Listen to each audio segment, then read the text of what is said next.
fans, the Cricket Celebration Bowl is celebrating 10 years of crowning an HBCU national champion. A champion will rise at Mercedes-Benz Stadium on December 13th as the MEAC and SWAC champions clash in Atlanta. Join us for championship football, interactive fan experiences, and iconic marching bands. It's an HBCU family reunion that you don't want to miss. See who will be crowned the next HBCU national champion. For event and ticket information, visit thecelebrationbowl.com. For over 30 years, HBCU Image has been more than just an apparel store. We've been a movement, a statement, a legacy. We celebrate the pride, the purpose, and the culture that make historically black colleges and universities legendary. Whether you're a student or a lifelong supporter, our gear lets you wear your HBCU story with confidence and style. Because when you wear an HBCU Image, you're not just wearing clothes. You're wearing culture. You're wearing pride. You're wearing purpose. HBCU. With over 25 years of serving our communities, Destiny Financial Services, a division of Global Life, is here to help you and your family through difficult times. From cancer care to accidental industries to cardiac care, we all know that there are times that you can't control what happens in your life, but you can be prepared to weather the storm when it comes. Call DFS at 877-300-8269 or visit the website at www.globelifeinsurance.com. That is 877-300-8269, or again, the website at www.globelifeinsurance.com. ESPN Events presents Red Lobster Band of the Year, a title reserved for elite HBCU marching bands. A season-long competition that culminates in Atlanta on Friday, December 12th. Drum majors, percussion, drill, auxiliaries, musicality. All aspects will be examined by the toughest judges in the world of college bands. 4 will qualify for the big stage, where national champions will be crowned. Follow us on social media for rankings updates throughout the season. And join us in Atlanta on December 12th. For event and ticket information, visit bandoftheyear.com.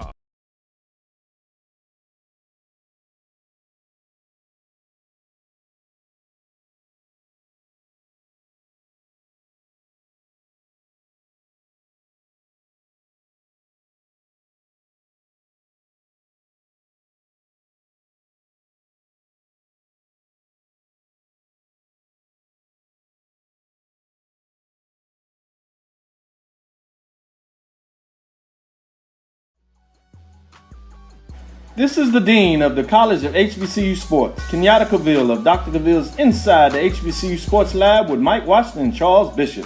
Come mix it up in the lab where the course lecture is in session every Tuesday from 6 o'clock p.m. Central Standard Time on Facebook Live, YouTube Spreaker, or the BCSN app, as we discuss all things about the HBCU sports culture, including exploring the week that was in the sporting HBCU diaspora, as well as the upcoming week of HBCU sports. With me, the Dean, the College of HBCU Sports, on Dr. Cavill's Inside the HBCU Sports Lab with Mike Washington and Charles Bishop. Course lecture dismissed.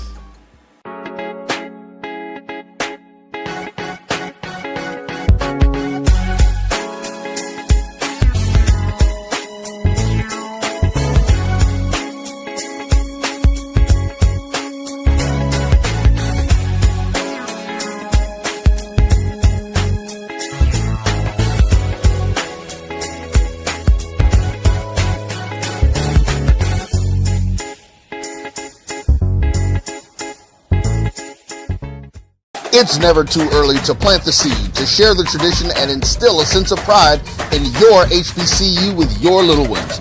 HBCU Pride and Joy Children's Boutique helps you share your school spirit with a wide selection of adorable kids' apparel and accessories officially licensed from your favorite HBCU. Visit hbcupridejoy.com and follow us on all social media at HBCU Pride Joy on Facebook and Twitter. For over 30 years, HBCU Image has been more than just an apparel store. We've been a movement, a statement, a legacy. We celebrate the pride, the purpose, and the culture that make historically black colleges and universities legendary.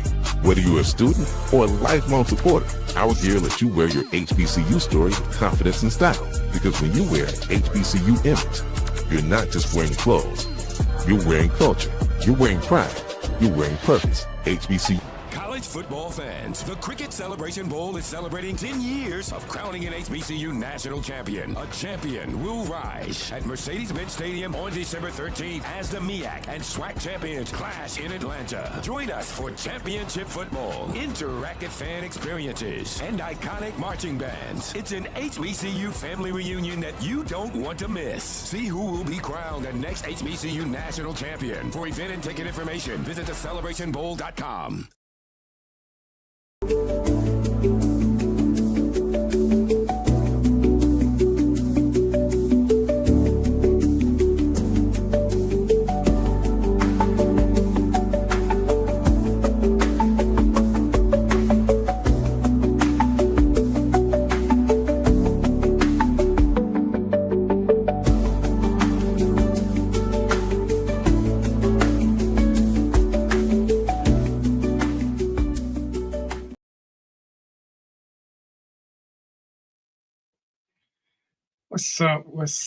What's up, ladies and gentlemen, knucklehead and knucklehead-ettes? How the hell are y'all today? It is the 10th of December, 2025. Well, I got you. I don't know what's going on, I'm lagging again. So today is Wednesday, and it's always some drama. But luckily, the contents of the show, Mo is here.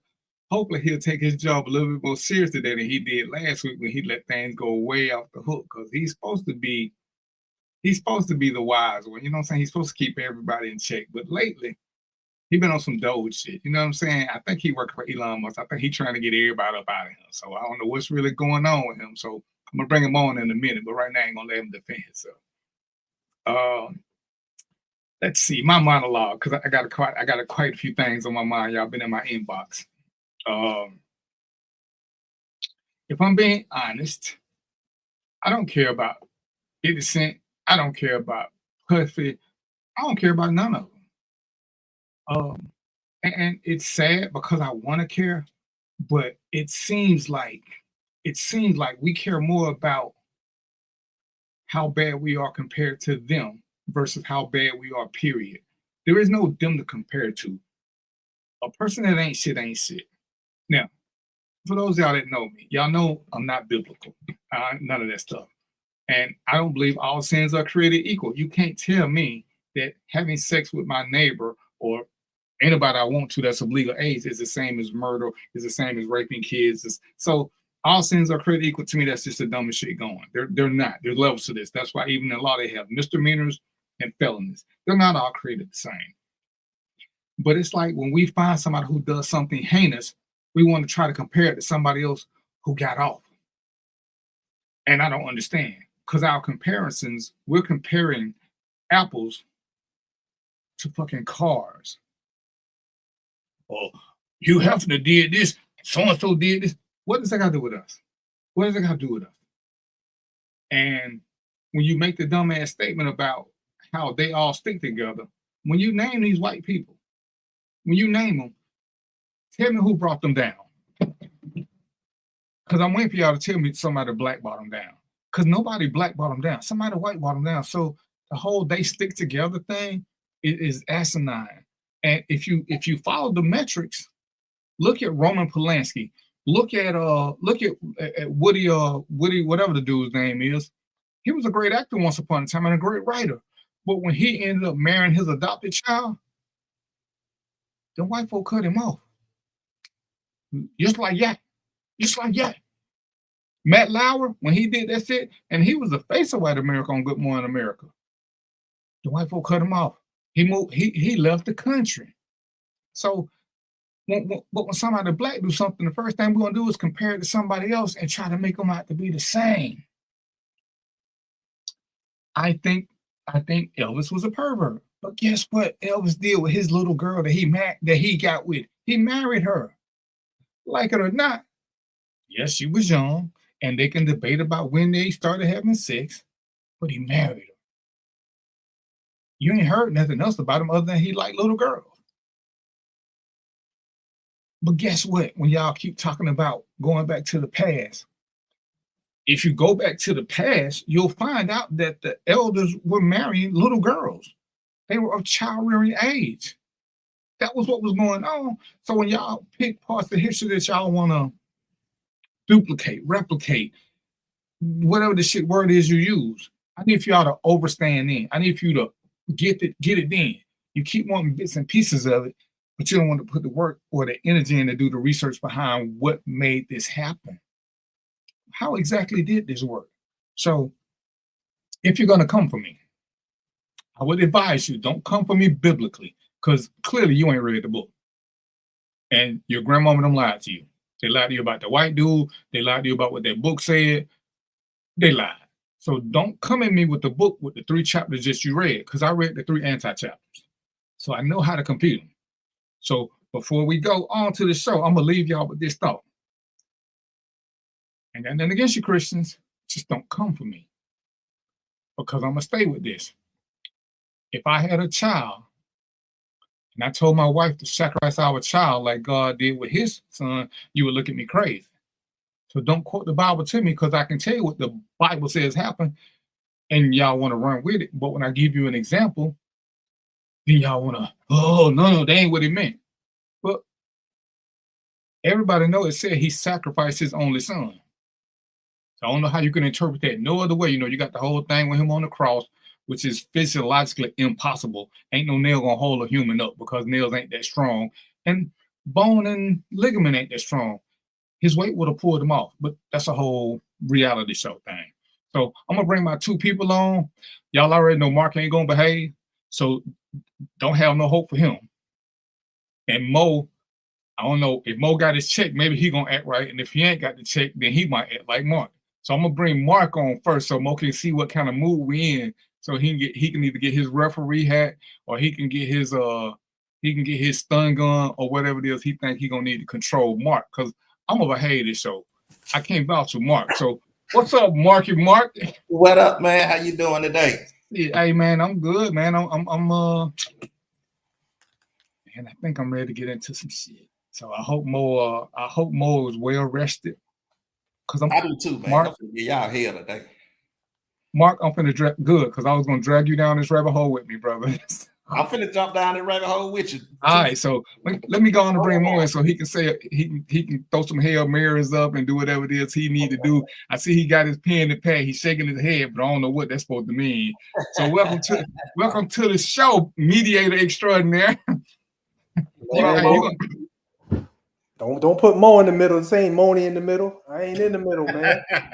Why not, brother? Get all that, man. You already start to show off. You already pissing people off, talking about Jesus is just like Santa Claus and all that stuff, Listen, man, I didn't bring Santa into this. Hey, I did, but it's the same thing. Think about it. Listen, do the comparison. Think about it. Yeah, okay. I'm gonna ask you some questions, DVT. I'm gonna put you on the spot, man. Mo starting some shit, y'all. What's up, Jeffrey Carroll, Tiger for Life? Go ahead. What you got, Mo? Hold on a second. Let me mute this. I gotta mute this. All right. That was his conscience calling. Yeah, no. Matter of fact, I'm gonna have to abort that mission, man. I ain't trying to. we gonna abort that mission, man. As soon as I said that, I got a phone call, man. Something that wrong, was Jesus on the main line. That was Jesus on the main line. Tell him what you want. Don't tell him if I'd answer that. That wouldn't have been good for me, man. So before we get started, I'm gonna let you do something good first, Mo.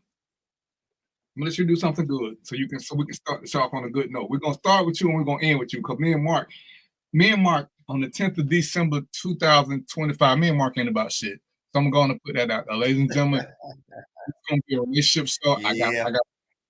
I'm already telling y'all I'm on one.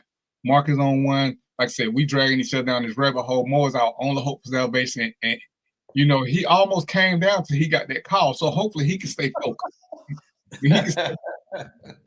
That call was a sign, man. So Mo, what the first thing I want to talk quickly about finances, and we're gonna because I know we're supposed to still touch on some KWANZAA topics. So as we're talking finance and KWANZAA coming up, wouldn't it be a good idea if we're trying to make the community better or whatever it is we're doing, if we actually learn something about stocks and all this, and if we started doing things in our community, start helping build it up, how viable would it be for some of these companies to start having stock options and let the community invest in them? Kind of like, nobody owns the Green Bay Packers. The city of Green Bay owns the Green Bay Packers. They don't have a traditional owner. They're owned by the city. So if we built our own neighborhoods, our own strip malls, and we sold some stock in them so that people they truly had a vested interest in their community, because then that I want to say that does 2 or 3 of the KWANZAA principles just like that. What do you think about that, sir? So let me put it this way. You on a large scale. Let me pull it back some, because I do have a program that's similar to that. Let's start with that, and then we'll go to this large scale, because it's hard. Black people, one thing it's hard for Black people to do, and that's adopt change. And I'm not speaking for me, I'm speaking for global experience and what I see, and the fact that it's like pulling teeth to get people to get involved in this stock thing. So I'm gonna say this. Here's one of the programs that I have already in place that kind of adopts what you're saying, DBP, and it's called the family plan. So think about it this way, all right? And this is, like I said, it's a microcosm of what you just said. Think about it like this: family plan. You got let's make it up, a mom and dad. I just do mom and dad and the son, or daughter. Mom and dad, son and daughter, right? And the idea is this: everybody works like a corporation. It's like a corporation, okay? And the idea is that they meet as a group, they make decisions and discussions together. The first thing they got to do is take my training, right? They'll take my training and they'll all learn the basics of what it means to invest. Then they'll start operating like a little corporation, meaning that first thing you got to do, if you got young son and daughter, let's say less than 18 years old, now you got to open the account. One of the adults have to open the account. So let's say one adult opens the account, but they all make the decisions together. And so what that does, it's like how we used to do in the old days in Africa. What that does is the kids get the training because they're part of the decision-making process. That's how they did in the old days, man. We don't do that anymore. So that, right, the benefit in that is now when they get 18, or once they reach 18, they can take over their own stock investment portfolio. All right, but they had training since they was, let's say, 13, for example, right? Since 13, you learn the language, you learn the process, you learn what buying and selling stocks mean. You got an account already open, but it's in your name and your parents' name. And then once you turn 18, boom, it's yours and there's money in it. Because guess what? You've been investing since 13, you're 18 now, that's 5 years. I can tell you the damage I did in 5 years. And you're gonna learn the process. You're gonna have some money going, and as soon as you turn 18, guess what? Going to college, right? Possibly, maybe you're going to college. So guess what, parents? Now you get to have the kids pay for their own college, at least some of it, right? Because this stock portfolio been sitting there this whole time, just gaining money. And so that's called the family plan. So that's one of the things that can align with what you're talking about, DVP. All right, what you think, Mark? I think it's actually a great idea. I'm gonna go on and get my family together and give you a call, Mo. No question. So you can explain it to us and then jump right on into it. No question. Yeah, cause I think at some point we gotta.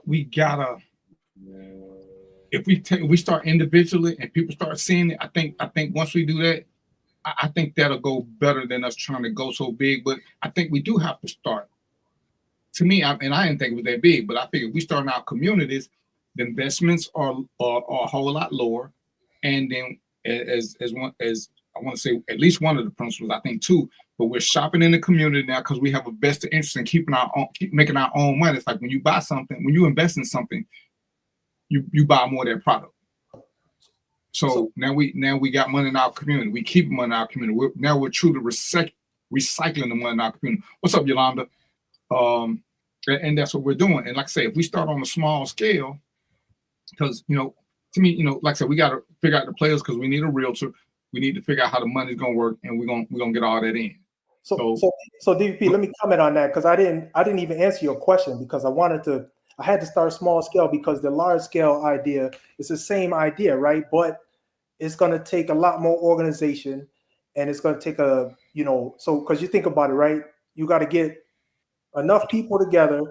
Let's say a little group, little team. Let's say 5 people. I don't know how many to buy a property, to all go in and invest and buy a property, and maybe if they're smart, right, it'll be that type of property that you can piece out into different spaces, right? Because everybody got that barbershop, everybody got the head shop. I know a place down here, they got 15 units, right? 3 of them are salons, 2 of them barbershops. Another one is selling black clothing, and so they got this whole ecosystem for black people, right? So to your point, DVP, if you could get enough people together to do something like that, right? That would be extremely efficient, and it would save people a lot of money because everybody in those units is paying top dollar just to be there. So guess what happens? This is the part that pissed me off. I gotta say this just because you got me thinking about it now. What happens, folks, is it's the trickle down effect. So what happens is this: Mark got a shop, right? Mark got a barber shop. And y'all mad because Mark is charging y'all $25 a haircut, right? And y'all like, man, Mark is a cheap mug, man. That cat, he charging top dollar for you. But guess what? Mark is paying top dollar for rent. Okay. And because there's no pipeline, no black pipeline, all the supplies that Mark need, he got to go get them from white people, and he's paying top dollar for that as well. So guess what? It's the trickle down effect, people. Mark got to pay top dollar. You got to pay top dollar. And that is really, that part that kind of pisses me off because if you look at that whole pipeline, what that means is black people always going to be paying the most for everything. I'm going to leave it there, man. You got me hyped up, man. Why you do that?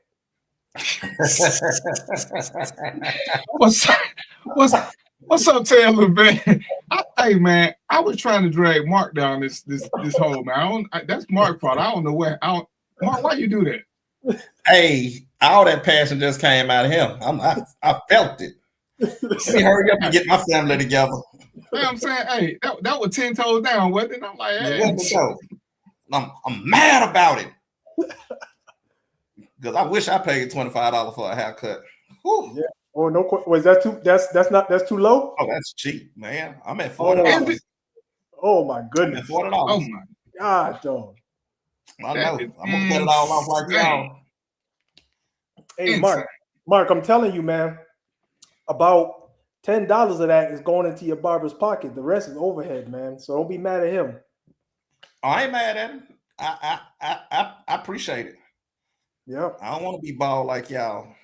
I got a few. Damn. Few, man. What time is it? The first shot was fired at 6:19.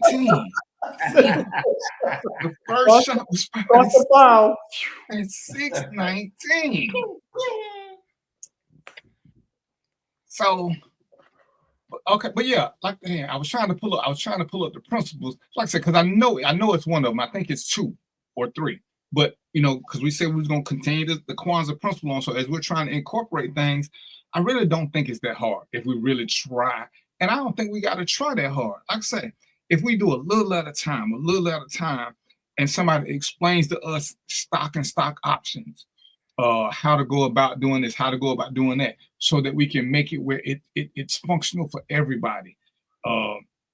It's crazy. Like out here, I stay in Douglas County. I use Greystone Power, and I ain't pushing them for nobody. But every year, Greystone sends me a check. Mm-hmm. Every year they send me a check, like I'm a stock, like I got stock in them, which we technically do because it's a Douglas. I know they're more than Douglas County, but and that's kind of what the check says. We made this much money. Here's what you get back. Even though to me, it's technically just a refund from overpaying and shit. But either way, it make you feel like something. Because anytime you get a check, you just feel a little bit better. You don't think about, hey, I was overpaying. Y'all could have saved me some money. Because it's a reward. It's like, okay, let me stick with them. So every time somebody say, do you want to change power companies? I'll be thinking like, I get a check from them every year. I don't be thinking about, well, who got the lowest price? Could I save money or do I like this check? Because we like rewards. So it's like, it's a crazy system, but they'll send me a check for $200-300. But what if this other company who offered me a lower deal can save me $400? But see, they can't show it to me like that and make me appreciate it the same. But if we start doing a little stock something and people start getting little checks back from something where they're investing and then they turn around and buy it. You see people who own Delta stock, they do their best to fly Delta all the time because they know what that means. The more money I put into the more money I spend, the more money I get back, the more valuable my investment becomes. So if we start doing that with, I think we talked about it 2-3 weeks ago. Go ahead, let's buy a couple of grocery stores. Let's go ahead and get a gas station. Let's get some things that really, really benefit the community. Get that strip mall. Have your barbershop. Have your hair salon. Have you the little manicure pedicure place. Go on and get your masseuse up in there. Go on and get all the little things we need. Go on and get your wing shop. Go on, Go on and get your, because we all got wing shops, but get all the little things that we need. And this is, to me, this is where I really do reach out to some of my professionals. Let's get some therapists out there who truly want to help the Black community and make it affordable, and not only make it affordable, make it where they can get to it. Because having it does no good if you got to drive 45 minutes to go see a therapist. I think if therapy was more readily available to us, more of us would go because it ain't that far. It's like, okay, I can go here. But that's just my opinion, though. But like I said, since Mo got the fire started, I just brought up a topic. Mo the one lit the fire and brought the gas to it. So you the one got the flames behind you, man. I don't know why you coming at me like that. You just hype me up, man. Don't do that, man. Don't ever do that. I ain't never seen you missed like the that. intro where you supposed to be the conscious of the show, huh? Hey, man, you got me hyped up, man. Because I just know that after a while, man, you know the scam, you know what's going on, and once you get the inside track, you just embedded. It's embedded in you to be upset about why things are like they are, and so once you figure this game out and you say, oh, okay, this is what I've been doing wrong. You're still gonna be mad because you're gonna be like, that's what they was doing to me, But that's just how it works. Hey man, I can't argue with the truth and facts. Hey, let me hit you with this one tip then before we move on. I will hit you this one tip while I'm thinking about it. And the one tip is, I might have said this before. I'm gonna say it again though. One tip is car insurance. Y'all want to save money in your car insurance? Is what you do. If you got a good driving record, don't stick with the same auto insurer every year. Don't do that. Keep moving. Keep getting a quote. All right, because I know I tell you just from personal experience, I had an insurance company and I let my insurance ride for like 2-3 years.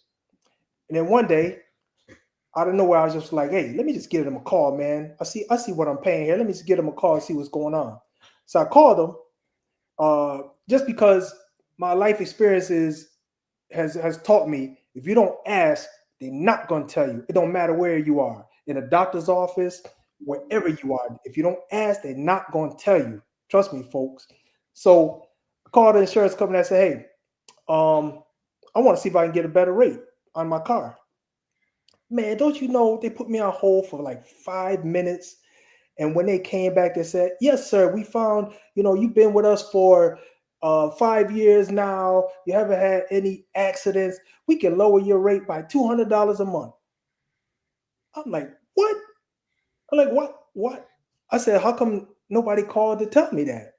They said, oh, we don't do that, sir. Once you have a policy, that's your policy. It's up to you to to figure out if you want to change done or not. After that, I'm telling everybody. If y'all got a good driving record and you ain't got no accidents, you paying the same rate, and you just think, oh yeah, I'm good. No, you're not good. Call your insurance company and ask them for a new quote on your car for you. for personally you, because everybody ain't paying the same thing. I'm done, man. DVP, stop that, man. You get me hyped up here, man. Man, I ain't even did nothing. I'm blaming Mark. What you got, Mark? Hey man, I'm just getting all this good information, man. But he right. I shop my insurance every 6 months. Good for you, man. How you learn that, Mark? How you learn that? How you learn that? Cause I called to see could I get it lowered. No, I went online. I'll take that back. I went online looking at quotes, and then 6 months later, we seen you reached out for a quote, and then they gave me a better rate. I was like, oh. So I'm like, well, let me try this again next 6 months. Right. Yeah. You know, they ain't gonna tell you. Because what I noticed was my insurance was going up. I remember it was the time insurance went down. But now I keep noticing it going up. And when you call, like, why my insurance going up? Well, it's a higher crime rate in your zip code. I was like, oh.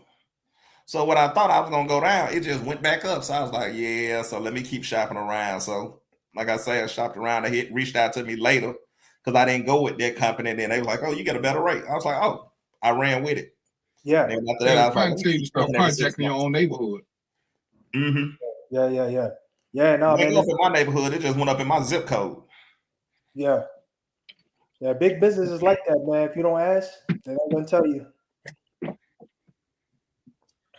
All right, so I got a question, fellas, and it's from a lady, so I guess we can answer it best because we all three men. And I'm gonna ask the question, but I'm gonna make a statement before I ask the question. And the question was, I ain't write it down. Oh, the question was, what do we look for as green flags on dating? What's a green flag for us? What is it that a woman can do that makes us go forward as opposed to running backward? What do you guys think about that? Oh, that's a good way before y'all said, I just gotta get this in there because I said to somebody earlier. Nowhere in the history of dating, ladies, because I do want y'all to pay attention. Nowhere in the history of dating has a man ever made the statement, the sex is horrible, but I'm gonna stay with her anyway because I love her. That's strictly a girl statement. Dude, I ain't heard no dude ever say that. Never. I ain't saying it don't happen. We just don't verbalize it. All right, go ahead. What do you look for green flags, Mark? Green flags. One would be if we out, open to try something different. You know, whether it's if you don't eat sushi, you willing to try it. Being spontaneous. Just trying something different that you hadn't tried instead of being like, I don't like that. I don't do. Just be like, man, you know what? Because you asked me to, I'm gonna try it. That's one of them. I let child go and then I come back, circle back to some others. You gotta give another because see, Mo went there again. So I'm going to give another one, Mark. I'm gonna have to send some more. I'm gonna have to send some more this show. Second one, offering to pay. Give me a second. Offering to pay. Oh, I got it. Oh, you paid for this? Let me take care of the tip. Ooh. Oh, that's definitely a green flag. Ooh. Hey, I'm gonna go ahead and scratch that one off my list. I had that one too, Mark. Hey, what you got, Mo? Go ahead. What you got, Mo? You know, if Mo don't get to his list, Mo will forget. I had that one for Mark. Pay at least a tip, or actually not even pay. In my case, not even pay. Offer to pay, because most likely I'm gonna say no, but just offer, because then I know where you stand. You know what I mean? If you adamant about it, yeah, go ahead. I'm gonna let you pay. But if you just offer, I know what it is. You know? Yeah. And then if she says, "Hey, I'm gonna pay for mine because I don't want no expectations," I'm cool with that. That's fine with me. So green flag. A lot of people not gonna like to hear this. Now we talking about, but hold on, DVP. Let me qualify this. Talking about somebody you serious about, right? Well, no, I mean if you serious about it, they already gave you green flag. This to get to the serious point. I know, but you want to be this somebody you're not just playing with her. You just want there's something you want. Okay, so she says no on the first time I try to have sex with her. She says no. Or she That's says, a green flag for me. Or she said, I gotta wait. Yeah, that's a green flag for me. Straight into the bedroom ain't good, man. Not for me. That might be for somebody else, but not for me. So that's, and then so I had Mark, that. you don't get to answer that one. You don't even get to comment on that one, Mark. Hey, if I'm not serious about it, that's a different thing. If I'm serious about Mark don't it, get to Mark don't get to comment regardless whether you plan or he don't get to comment at all on that one. why not? Nope. And then the biggest one though out of all of them is temperament, right? Like Mark said, like one of the things Mark said involves temperament, where it's like instead of cutting options out, have a different type of mentality and temperament to say, all right, well, I'll try it, but this ain't my thing, but I'm gonna try it. Or when it's time to make some decisions, be negotiable. Just be like, well, I want to do this, as opposed to, like if you say, hey, where you want to go eat? If a woman said to me, well, I like this place, but I want to consider you. What do you think as well? Man, that's a winner for me. W. And I like, and I put this in a women's group a couple of years ago, and it agitated me the way some of them were talking. I believe in my world, a green flag is when she helps you plan the date. Because I hate when women say just plan a date and I like a man who can do this. I hear what you're saying, but if we plan a date, let's say I plan a date and I want to do Netflix and chill. I want to go. Well, when I asked you what you want to do, you told me to plan. So I planned it for something that I like, because you don't want to help contribute. So you can't. I like when they contribute to our fun. Because if you leave it up to me, that's a lot. And it's like, come on, now work with me. I might plan it like the popular thing go. I take Shawty to a play, but she don't like plays. Or, she getting dressed. Hell, I'm planning to go bowling. She got on her little after 5 thing, like we finna do something nice and fancy, but I want to do something just chill. And it's like, how do you not want to participate in your own thing, especially up front where we're getting to know each other? Once we know each other, because in the beginning, I don't think I have the right to tell you how to dress. But if you don't want to know what we're doing, you just want me to tell you what time I'm coming to get you. To me, that means, to me, it says you got a little too much puppy in you. I don't want to be able to control you like that. I prefer some input. So when you can give me that, then we can be a whole lot closer. Because there's sometimes, we can plan stuff because we already know what the mood is and what's going to be happening up there. But help me plan a date for us. I think that's a super green flag. As you and Mo Park said, our offering to pay. Offering is a big effing deal. Just put it out there that, hey, let me get this. Let me get whatever it is. The tipping is kind of hard now since everybody using the card and stuff. But it's like if we go somewhere, we chilling here. Let's just say we go to the movies. And then as soon as we get there, she'd be like, yo, let's get some popcorn. What you drinking? And she just running to take care of that. Just that take chargeness about wanting to help out with the whole process. To me, that's a super duper green flag. What else would I say? I would say one of the things I look for is conversation is I hate when I'm with a girl and we're new, or even we've got some history and every girl is a bitch. Oh, look at them bitches, them hoes. It's like, is that the way you talk all the time? When they don't do that, that's a green flag. When they do it, it's a red flag. So you're gonna hit one of these. Either you're gonna give me the green flags because you don't keep saying this, or you're gonna give me the red flag because you keep. So, and I guess with that, as I'm getting corrected, we're supposed to get some red flags that stand out too. So we want to do green flags and red. What makes us go up? What makes us be like, nah, I'm good. So go ahead and give me a couple of red flags, Mark. Red flags.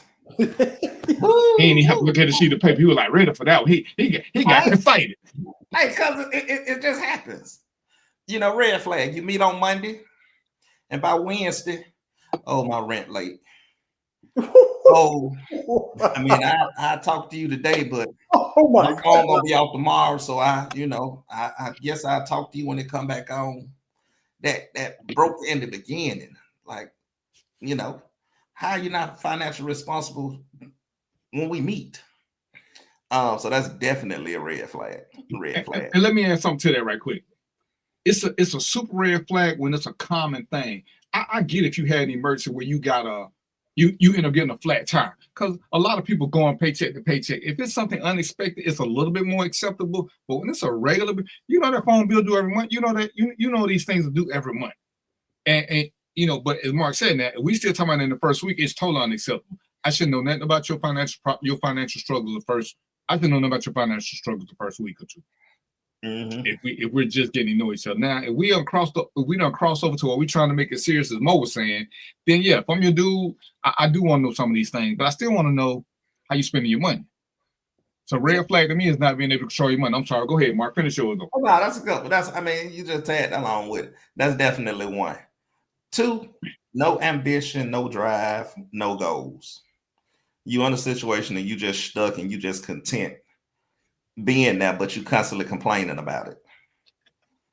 What you gonna do to change it? What you gonna do to get out of that situation versus, oh, I gotta go to this job that don't pay no money, and you just stuck there instead of saying, you know what, let me make some shake, let me make a move so I can be better or do better. So that's definitely a red flag. That's a red flag. Early in the conversation, consistently talking about exes. My baby dad ain't shit. That type stuff, or being perfect in all your previous relationships and you single. What did you? Mark, write that one down, because that's one of the topics. Write that one down, because we're gonna get back to that. I knew you were gonna come. I knew you were gonna go down this rabbit hole for me. I knew you. Write that one down, Mark. I write it down. When you ask, when they talk about their relationship, I was perfect. I cook, I clean. They didn't want to be with a slave. They wanted a girlfriend. What you do wrong? I ain't do nothing wrong. I did. We're gonna talk about no more, Mark. We're gonna come back to that one. We're gonna come back to it. Yep, that's 2 segments from now. What you got, Mark? Yeah, that's a good one, Mark, because I had it on my list. I'm gonna cross it off. Just being in denial about who you are. So that's kind of along the same lines. Yeah, that one gonna be in two segments. Number one, top of my list is personality, man. I need somebody that's calm. If you too eccentric, if everything's a big deal, if you loud, in a particular time, then that's gonna be too much for me. I don't need all that, man. I'm a relaxed dude. There's a time though. So here's the thing. This is what I call it. Well, this is the name for it. This ain't what I call it, but you got to be able to compartmentalize. And if you can compartmentalize, that means there's a time to act stupid. There's a time to act calm. There's a time to be nice. You need to know how to, when's the time to be all those different types of personalities. And I look for that, because if you're making a big deal out of something real small, I know I ain't going to be able to deal with it. It's not going to happen. Another one, being willing to compromise. I've been in situations where it always had to be that way. Why we got to keep doing it this way, man? I want to compromise. There's some things I want to do. Let's do some of those. There's some things you want to do. We got to do what you want to do all the time. So being able to compromise, and or not willing to compromise, and so those two are big ones on my list. I had the denial one, but Mark already hit it out the park with that one. That's what's up. And the biggest one of the biggest red flags to me is when you show your feminist side and you keep telling me what you don't need a man for. I don't need a man to do this. I don't need a man to do that. Then why are you here? Why are you here? I tell the story about the girl I picked up for a date, and we get out. I got a thing about opening doors. That's just my thing. If you feel like you need to open doors, then stay your ass at home. But if we get in my car, then I'm open the door. When we get to the place where we're going, I'm opening the door. If you got a problem with that, we're gonna have a problem. So anyway, this was somebody who actually let me come get them. So I go get them. You know, she ain't say nothing at first, but when we got ready to get out, she opened the door. And I said, no. So you can't, babe, let me open the door. I don't need no mom. To open the door for me. I'm a grown woman. I can open the door my damn self. Oh, I was like, wow, for real? Yeah, I'm an independent. I said, do me a favor, sit back down right quick. And when she sat down, I took off. I just took her straight back home. Because I wasn't even gonna try to go through this. It's like that, you know, because in my world, I'm looking for, if we're seriously dating, I'm looking for a queen. And if you already telling me you ain't got no queen tendency because all this little craziness, you know, yeah, I know you're grown. I mean, that's kind of why I asked you out. You know what I'm saying? I'm looking for a grown woman. But all the other stuff, it's just unnecessary because I already know we're gonna be combative. We're combating as for those of us who do this, you're combating the natural order of things. You got you a man who wants to provide and protect, and you want to compete with that. It's what's the phrase? It's always a little thing. So if me opening the door is gonna cause this kind of tirade, you know what? Deuces. Why are we doing this? Why are we doing this? What are we arguing about? It's just insane to me. Insane. So you know what? We're gonna skip that one. Y'all got anything before we jump into the meat? Before Mark catches hell, and then Mo co-sign and shit. I'm already there. Our hell gonna break loose. So I got a couple. So and it's the same one I think, but it's the one you mentioned, DVP, when it's like the woman cannot or does not want to accept being treated like a lady. Like that independent stuff, you know, that's ridiculous. I can't even deal with that. And so that is even to the point where this happened one time where I was on a date and the girl was like everything's on the table, the waitress is bringing the food, and the girl started clearing out space for food. I'm like, hey, you ain't gotta do that. Relax. This is we at a restaurant, they're gonna take care of that. But she didn't like realize that that's something that's like a way to be where you could just sit there and relax. Somebody else gonna take care of that. So she was used to being independent, you know, that independent and doing stuff for herself. And I'm like, nah, it's time to relax, just chill. They're gonna take care of that. And you know, we had to talk about that, you know, and work through that. But that was one of those things that it's not something like I'll cancel, you know, I'll like not deal with you, but it's just something that I look for to just say, be able to just relax and let your hair down at this time. I'm in your life now. I'll take care of those things, or I'll find a way to make sure those things are taken care of. Did I ever tell you about the girl I went on a date with, and we went to I forgot the name.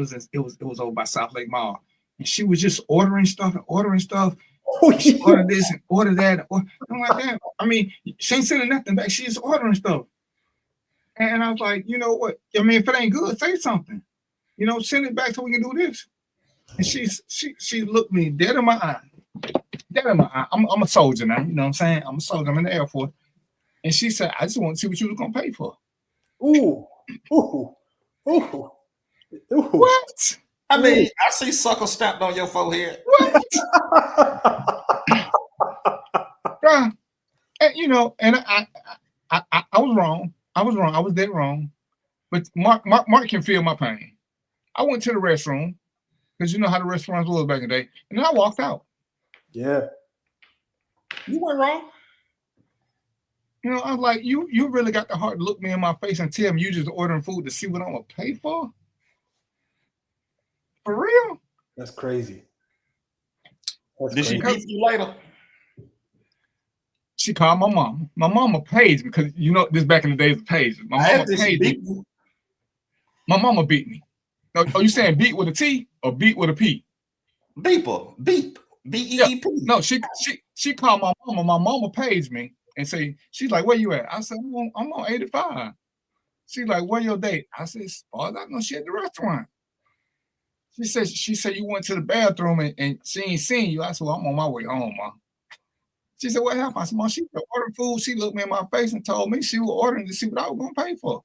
So as opposed to doing something crazy, like throwing all that food on her face or paying for it, I did the best thing I could under the situation, Mom. Because, this before what would Jesus do? I would think, what my mom do if I hit her with a plate? She going to be mad. Because, you can't hit women. But that was so disrespectful to me. And I'm like, my mom said, babe, I need you to do me a favor. I said, what, Mom? She like, go back and pick her up. And I'll give you the money. I said, Mom, it ain't even about the money. I got the money, but for her to say that, I said, Mom, she don't order like 4 apples. She don't order like 4 entrees or whatever the main thing is. She don't order 4 of them. And she eating them. So I'm going to say this. Ladies, if we go to dinner, I want you to enjoy your meal. I want y'all to understand what I just said. Enjoy your meal. M-E-A-L. No S's. Just M-E-A-L. That's it. Don't be ordering 20 things. Maybe get an appetizer, but don't get 12 desserts and just be looking at me like, what's up? So what's up, big? Hold on. I got to call his right name because I don't never know what he doing. What's up, Theo? We still miss you, brother. You know what I'm saying? I know you don't mess with us no more because you big time. You know what I'm saying? You done paid the rent. You done probably got your new TV set in your background, so you ain't got to mess with us little people no more. But you know what I'm saying? Let me know when you want to come to the show. What else we got? Oh, I'm gonna ask Mark, you. You got another one? I'm gonna ask you a question. So the question is this. So this must have been a long-term date because how she got your mama number? Or am I asking too many questions? But then you called a house phone. No, what you got? Remember, back then we all had house phones. Oh, okay, got it. Okay, I got it. Yeah, see, right. So like I had this way back. I had a bag phone because I didn't have because when my mom paged me, I pulled over. This one they still had pay phones because I pulled over.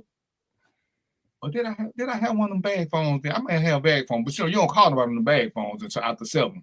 Right. Yeah, but I can call mom. When your mama hits you on the page and she, your mama number. She don't need no code. All she gotta do is call from the house. All she gotta do is put that number, and it's like okay. So this was. I said this was back in 87, 88, maybe. Yeah, this is a long time ago. But yeah, everybody had a house phone back then. But we had pay phones too. We walked around with dimes. That's how long ago. Pay phones was a dime back then. Yeah, you old. Mark, do you remember pay phones being a dime? A quarter. Do you remember pay phones, Mark? A quarter. Okay. So yeah.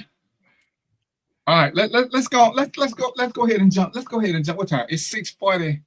It's 6:50. Let's go ahead. Let's start the shit show, Mark. What's your topic? What's my topic? What's your topic? I'm gonna let you start the shit show. I ain't starting this shit. Don't do that to me.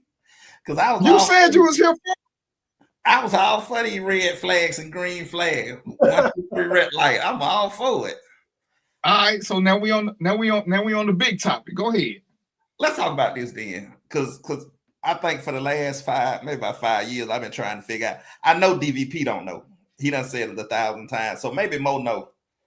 Mo, what is masculine responsibilities? Okay, so which definition you want, man? Because it changed from generation to generation.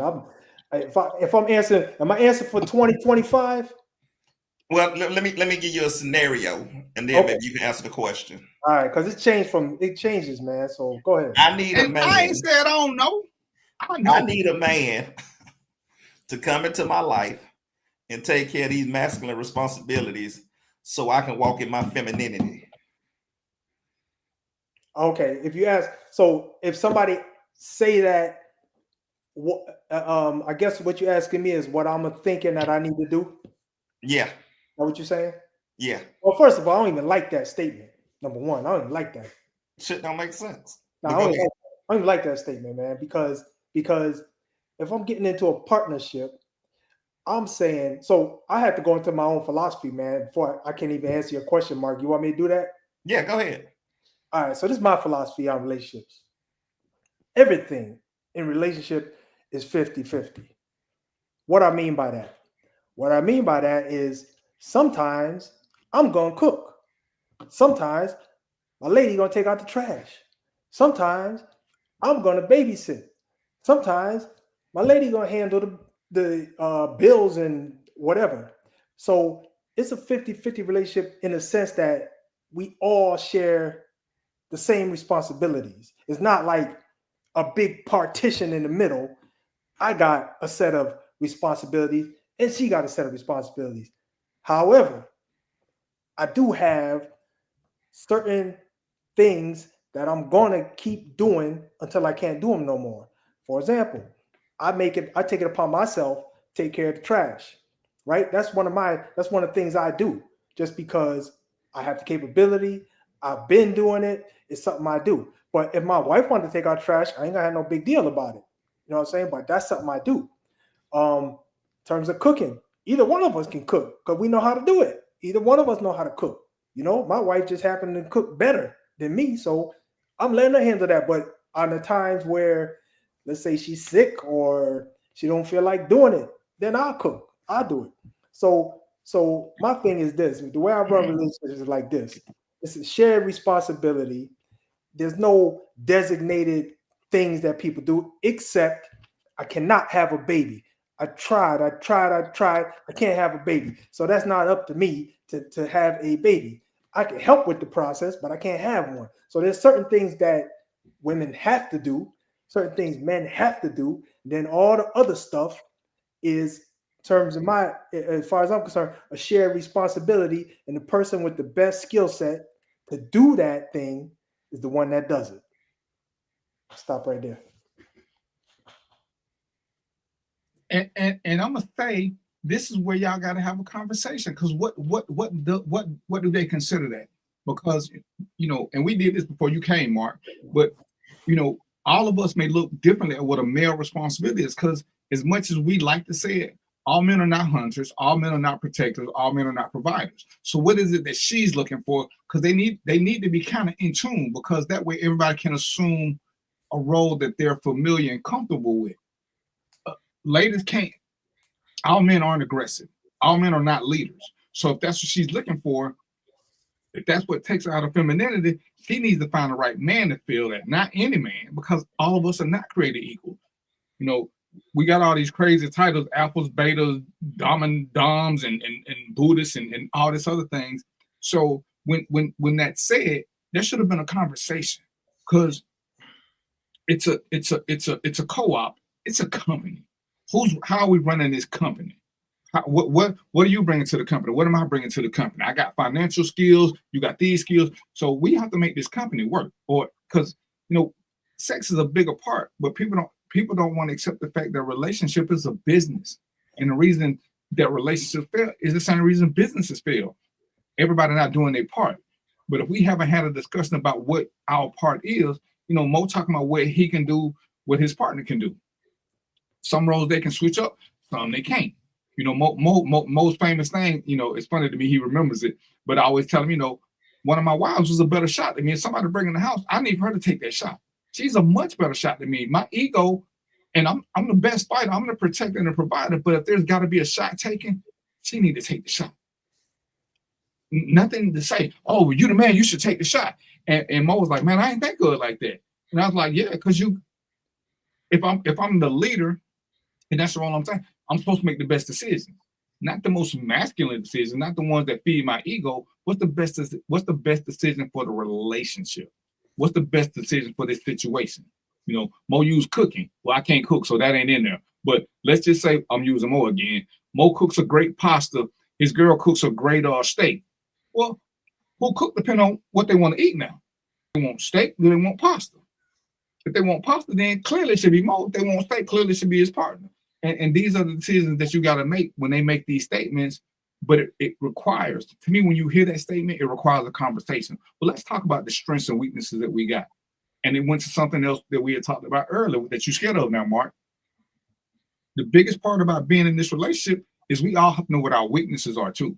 Because where you're weak, you kind of want a partner who ain't got the same weaknesses, because then y'all gonna just flounder. Somebody need to have a skill that one of y'all ain't got, so that when y'all start falling, you know, Mo is good with stocks, which probably means he's probably good with money. So, you know, he can't, if Mo is bad with money, the last thing he want to do is get with a woman who's bad with money, because then they're going to stay in a money pit because nobody understands money. And so, you know, that's a big thing, because like I said, just saying what's masculine, because paying rent ain't masculine. Paying rent is a human thing. Anybody who lives somewhere need to pay rent. Paying bills is not a masculine thing. I know a girl who rebuilt the transmission and the engine. So that's something I can't do. Is being a mechanical, is that a masculine thing? And that's what it's so couple specific that's a hard one to answer generically. Because let's see what say. Humans have both masculine and feminine energy. They do. Remember, 46 chromosomes. The only thing that separates us is one chromosome difference. People who ascribe energy to sex gender don't have a full understanding of themselves, which is why they project their gender roles on other people. And that's why it's got to be a conversation. Because there was a time that the woman always cooked, but here we know now men are great chefs. Men do lots of things, and women do lots of things they didn't naturally do. So that masculine energy thing, I'm with Phil. I hate when I hear the term. Just tell me how we can make this exist together without using the masculine and feminine term. Just tell me. Because I got some. So it's your topic. You're supposed to have something. I know. So when y'all were single, did y'all need a woman to take y'all out y'all femininity so y'all can be masculine? Hell no. But see, I think because you said that we need a woman to take us out of our femininity. Yeah, so y'all can be masculine. But that's just the reverse of the bullshit they say. But this is what I'm saying. Look who you're talking to, because I'm sure that some men can ascribe to that. You see these dudes who want to be catered to, so they're there. They want to be taken out on first date. Some of these dudes want chairs pulled out for them. So you asking the wrong dudes. You need to find them dudes that I want to be courted. I want to be wooed. I want this. Because to me, they're leaning to their feminine side. Because again, the way I look at it, I'm supposed to be that guy. But all men aren't hunters. Some men, they're planters. You know, I can plant a seed, but I can't dig the hole, and I damn sure ain't finna kill nothing. So you got to find out what level. This is what being true to yourself. Where do you stand as a man on this? Because, and that was a great question, Mark. All men don't want the same thing. I completely agree. So when the question is asked, you know, everybody got to know their strengths and weaknesses. Like I said, I know I can't cook. I can't cook. I ain't finna try to cook. I'll stay in the kitchen with you. But the minute you start telling me to put the heat on medium or whatever, so I don't know what that shit means. Don't even care. Don't even care. I can swirl some shit for you. I can pass you something, but I can cut stuff. But when you start talking what's a dab, what's a pinch, I'm not gonna get into that conversation, because Wendy loves me, Crystal loves me, Dairy Queen. I got women who love me, who will feed me without going through all this shit. All I gotta do is tell them what I want. You know, we make a little exchange, even swap no swindle. We got a perfect corporation going. I ain't finna do all that. But I agree with Mo. It's my job. It's my job to take the trash out. Unless you cooking fish or something I ain't there, then take it out. But take out little things. I believe that it's my job to take the trash, but that's who I am. Everybody don't agree with that.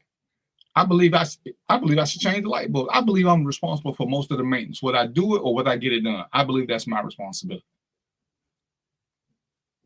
So I agree with that. So let me add this, because I want to just add this. One thing, this is one of the realizations I had to come to with all of this stuff we talk about here in terms of roles and responsibilities.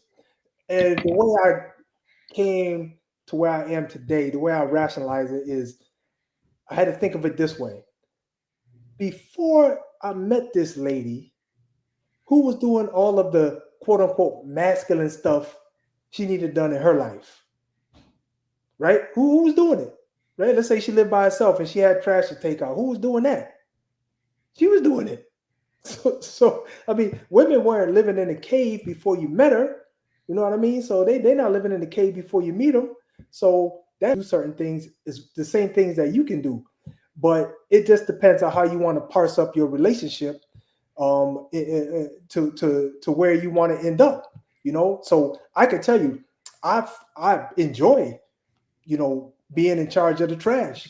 It might sound crazy, but I like doing that. That's the thing I like doing. I feel needed when I do stuff like that. I enjoy, if my wife say, "Hey, man, I need gas.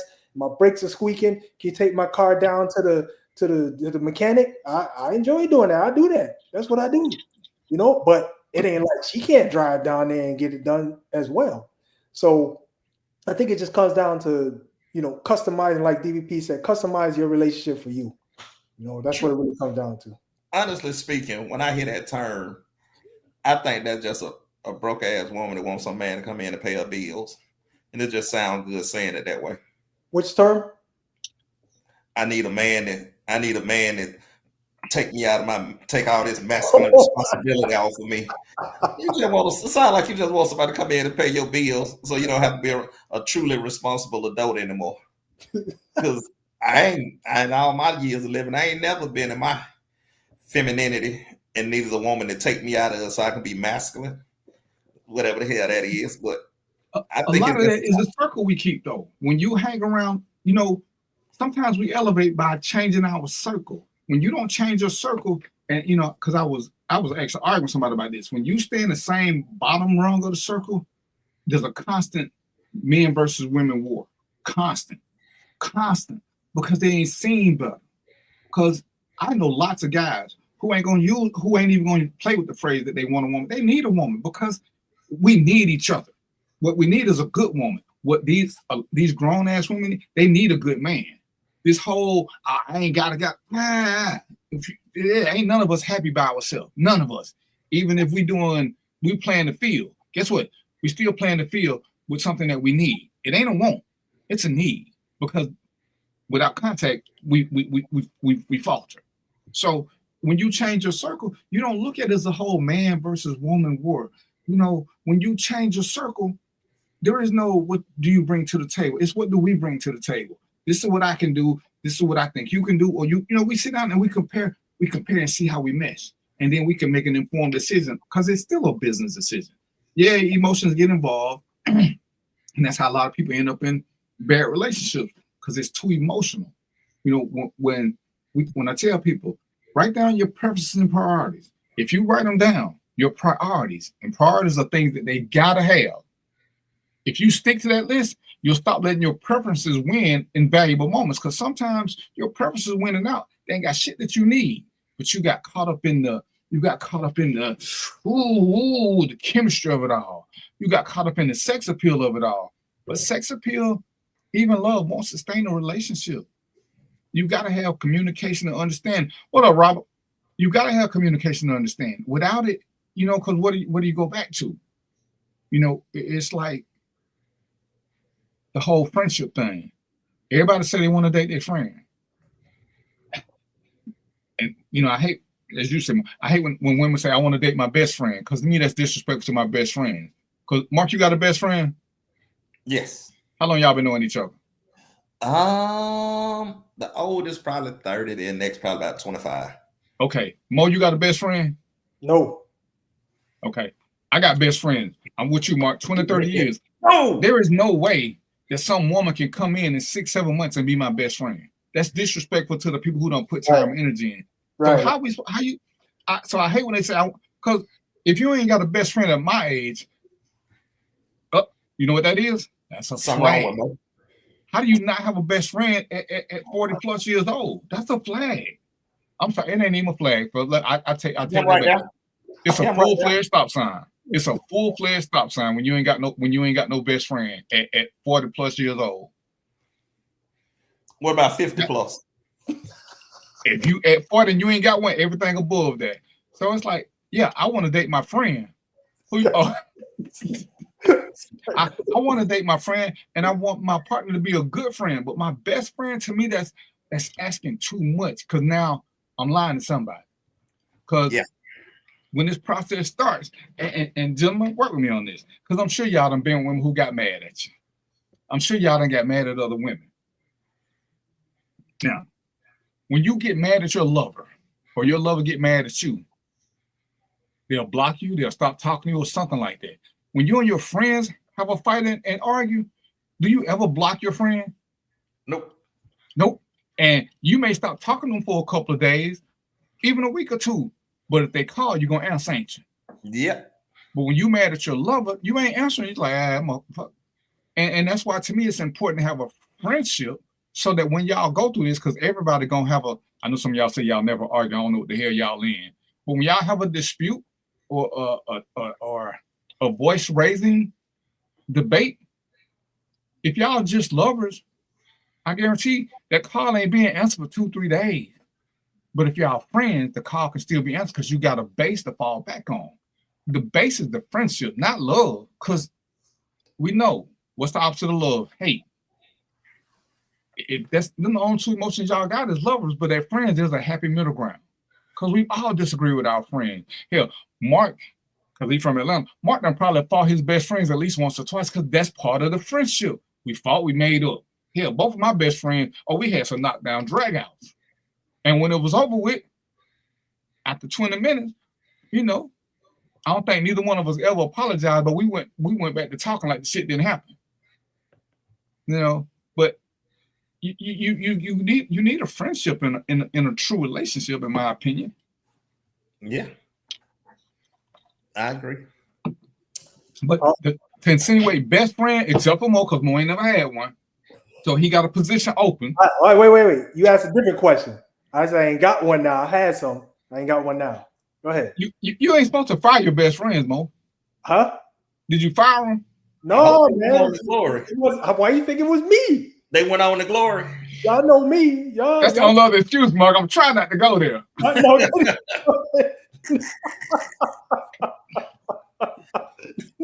No, it wasn't that kind of thing, man. It wasn't that kind of thing. So your best friends fired you. Okay, Mark, we're gonna talk about more after this. I fired them, man. We fired each other. Put it that way. Call your best friend up, Mo. Call your best friend up and tell him you sorry. I ain't got nobody to call, man. Hey, listen, let me hold on before I forget now. So look, this is why I don't want my girl, my wife, or whatever to be my best friend. Because my best friend is gonna like to go fishing. My best friend's gonna like to go to the game. My best friend's gonna like to watch UFC. My wife don't like to do none of those. So you can see that there's a dividing line between friend and your lady who you get along with, you love, you like, whatever. It's a dividing line between those. But y'all gotta have like Mark want to go to the third spot. So if he want to go with his girl, she need to like games and stuff. But if she don't, but they still need to have something that they can do as friends that they can just be friends. If they have to sneak a kiss in while they're doing it, that's always cool. But whether it's competitive, whether it's hiking, whether they need to have something that they can do as friends, because you want to build a friendship with your partner. To me, that's a non-negotiable. Because like I say, unless you only got the two different extremes, when y'all get mad, everybody cut off. And you don't want to cut off. Because you won't cut your friends, except for you, Mo. We don't cut our friends off. I didn't do that, man. They did it. When the phone ring or the text come through, we're going to answer it if it's our friend. And when we reach out to them, they're going to answer. They might be short at first, but they're going to answer. When me and my best friend, we ain't talking about, we're like, yo, man, I'm stuck on the highway.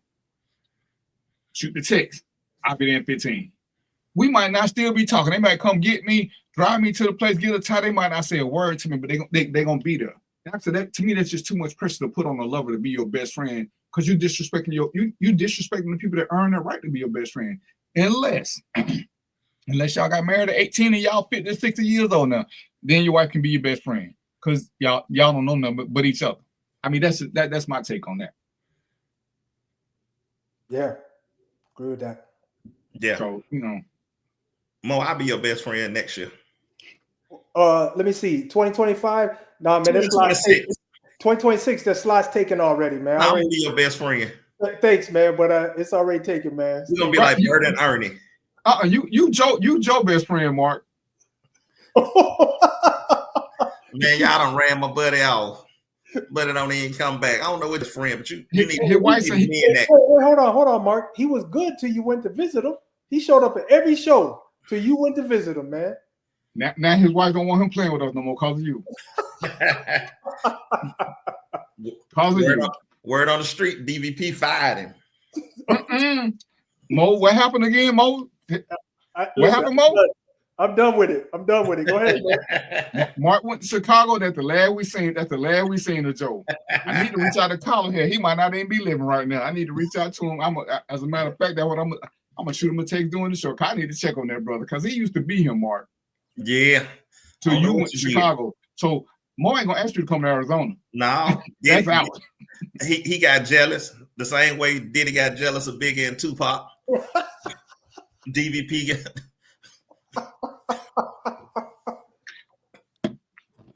Let me find out you got baby all on that desk, DVP. All right. So anyway, as Mark was going through some stuff that he's now scared to repeat, but we can play the tape back. Now I was talking to a couple people today about relationship value, and I see all these things where, and I see most of women, but that's what I'm looking at, who tout the values that they think are so highly sought after, and they tell you how great they are, how they the best woman ever, they're dependable, they're loyal, they're fun, they're all this. But I always ask the question, but you're single. So you mean to tell me that none of the guys you like having a loyal girlfriend, they didn't like having a great cook, they didn't like having a porn star in the bedroom, they didn't like all these things you got, they just keep leaving? And you ain't do nothing wrong in your relationship. They just couldn't handle a good thing. That's really what you want me to go for. Nothing was your fault in a relationship because you were like the best girlfriend ever. So, and if I believe that, and let's just say for shits and giggles, I say I'm gonna believe that. Okay, so then why are you still single? Somebody should have scooped you up right then. Yeah. As soon as y'all broke up, it should have been 3 or 4 brothers waiting, because I don't think none of us, men, I don't think none of us ever believe that a woman ain't got some cheerleaders somewhere who waiting for us to go away. Whether she really paying them attention or not, she got a little something because she can reach out to them. They don't left a number. So when you broke up with this guy who didn't appreciate you, these other guys who was checking for you, don't fit the bill. So with that being said, maybe, just maybe, you took your flea market ass to Saks Fifth Avenue and tried to sell yourself as a true piece, and you wasn't. I don't get it twisted now, because women, y'all love to keep arguing me about this. I know my value. Well, Mo, I'm gonna blame Mo. The book say you worth what your life insurance policy say. That's how much you worth. But if you think you worth so much, why ain't the market after you? Because again, y'all keep putting Saks prices on flea market material. And this is why some of y'all are saying, because y'all putting way too much value on yourself. I know my worth, I ain't gonna do this. Okay, so you think you're worth $1 million. So why are you fucking with these hood dudes again? Because you're not gonna see Lamborghini ever trying to sell on ESPN. You're not gonna see Lamborghini trying to sell on basic TV. That's not what they do, because they know their value. You ain't never seen a Lamborghini commercial. You never will see a Lamborghini commercial. They know their value. I was telling somebody, man, when you ask us what's an expensive watch, we all say Rolex. And Rolexes cost, you can get a Rolex for 30, 40 grand. But one day Google expensive watches and see Rolex ain't even a top 10 expensive watch. See, this is how some of y'all are overvaluing yourselves, and you keep saying stuff. And I'm gonna let Mo do this, because you are worth what the market says. You don't get to place a value on yourself. You don't get to, in no metric whatsoever. When athletes who play sports, they can think some of them get the contract, some of them don't, because they overpriced themselves. Ladies, gentlemen, some of y'all overpriced yourselves. Y'all trying to sell to the wrong group. If you stand in the hood, I got $1 million mindset. I ain't never figured out what that shit meant. But I'm worth this. So then why you I'm just waiting for a break. So while you waiting for a break, you worth $16.21. So get look $1 dude. Don't look for a $3,000 dude. And it's like, I keep hearing it, and that's what I want to know. What does that mean when you know what you worth? I know what I ain't gonna settle for. Okay. Well, look at your past 6 boyfriends. Tell me what you won't settle for again. Or you learned the lesson.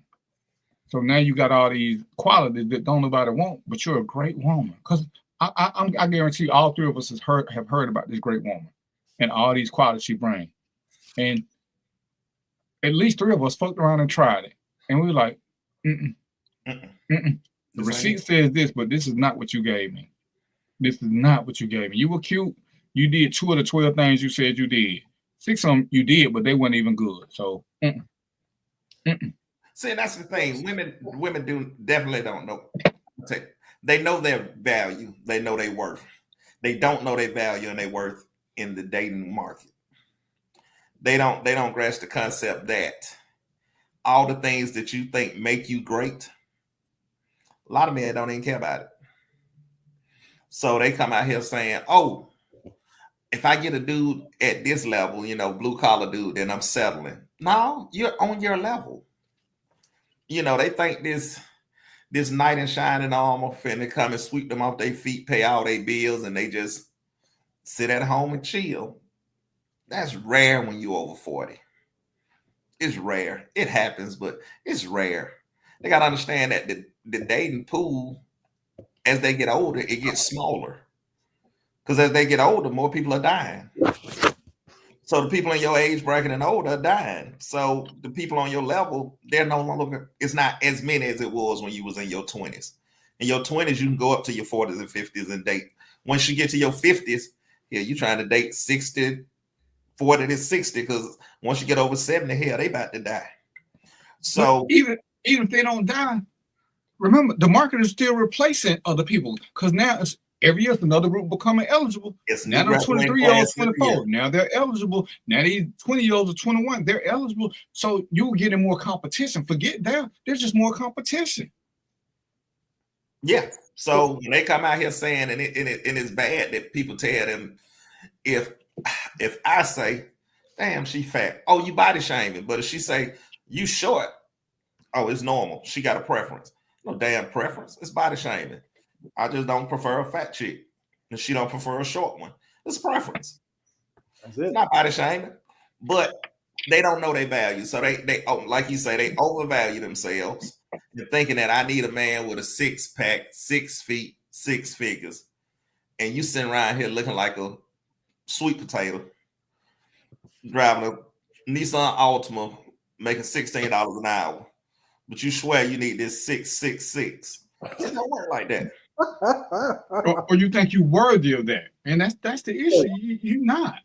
I'm on the dating basketball player. How you gonna get it? How you gonna? I'm on to 8:00. Hey, so I'm related to stock, since we talk about value, right? Okay. So their stock value goes up when there's a good product. All right. When the company has low overhead and less expenses.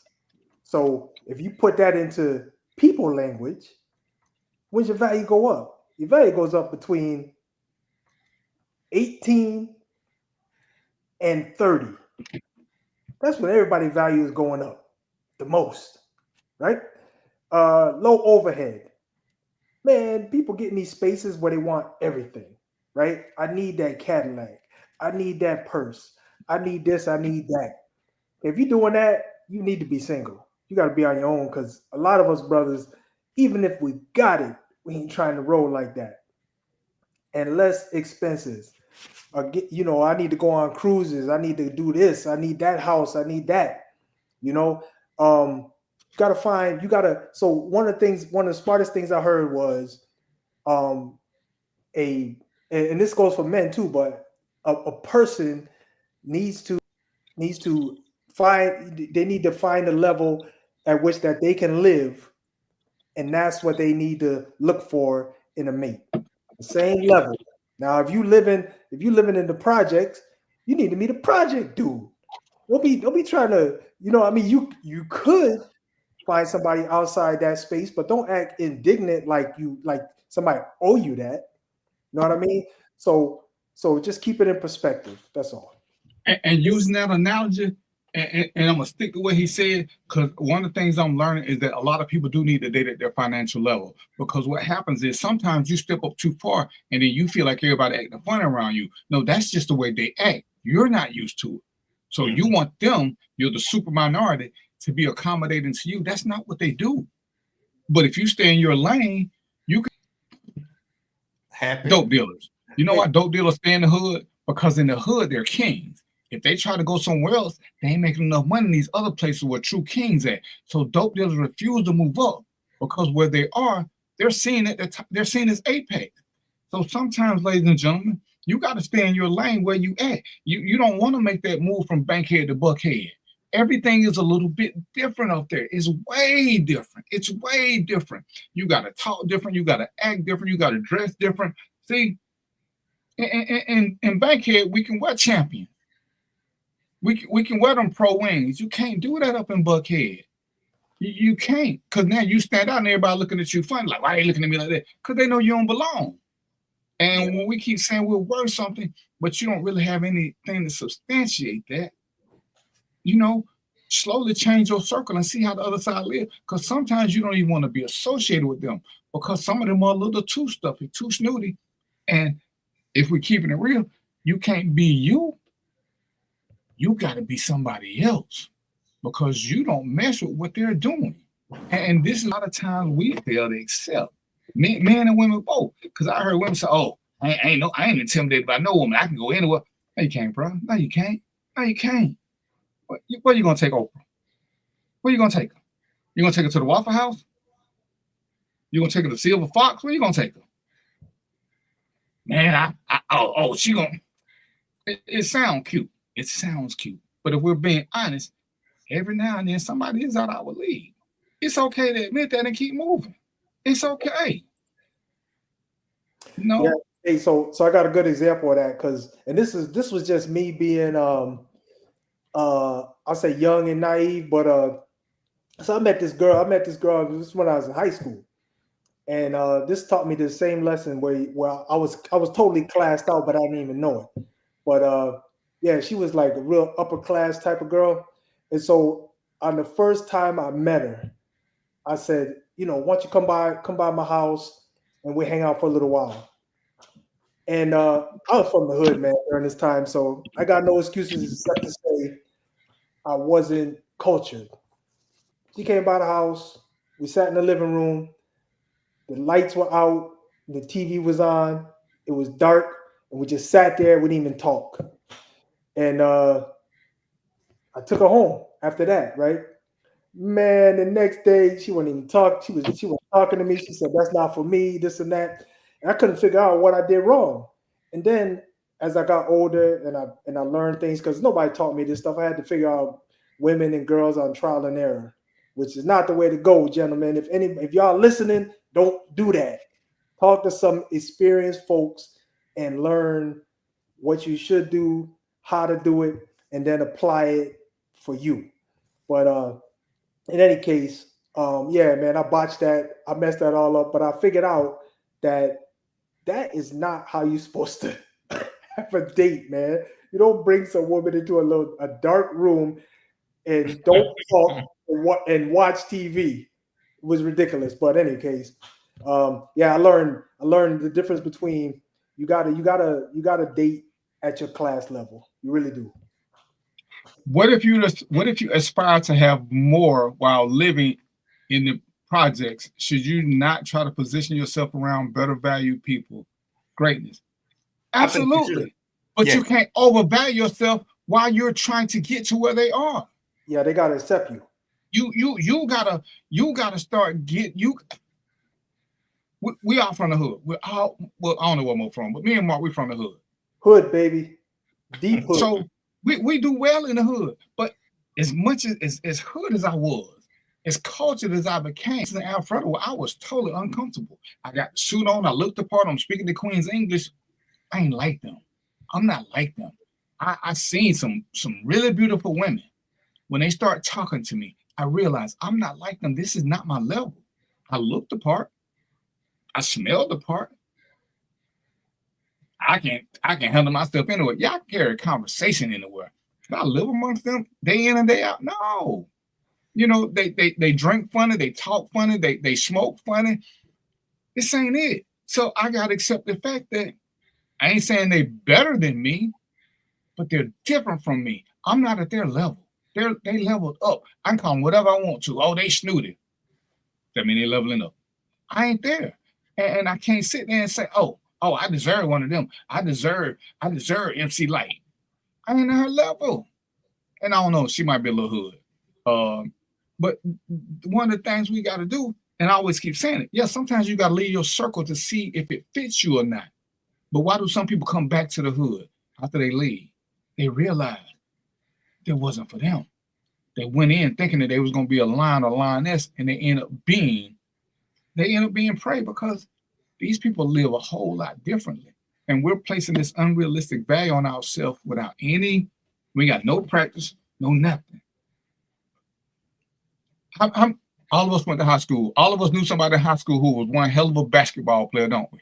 Mm-hmm. Who in our mind, they should have made it to the pros. They never made it to D1. But in our high school where there was limited competition, they was at the top of the chart. Yeah. But when they ran into once they went to, and they didn't get a D1 scholarship, they went to D2 or D3, they still weren't standouts. They were standouts in limited competition. As the competition got bigger and better, they became smaller and smaller. And this is one of those things that just happens in life. You can't keep ascending. Oh, I can do, and it's cute to keep telling yourself that, oh, you can be whatever you think you can. No, you can be whatever you work to be. And I keep telling you, when we look at, and Michael Jordan is the best example. Michael Jordan, the greatest player of all time, got cut from his high school basketball team.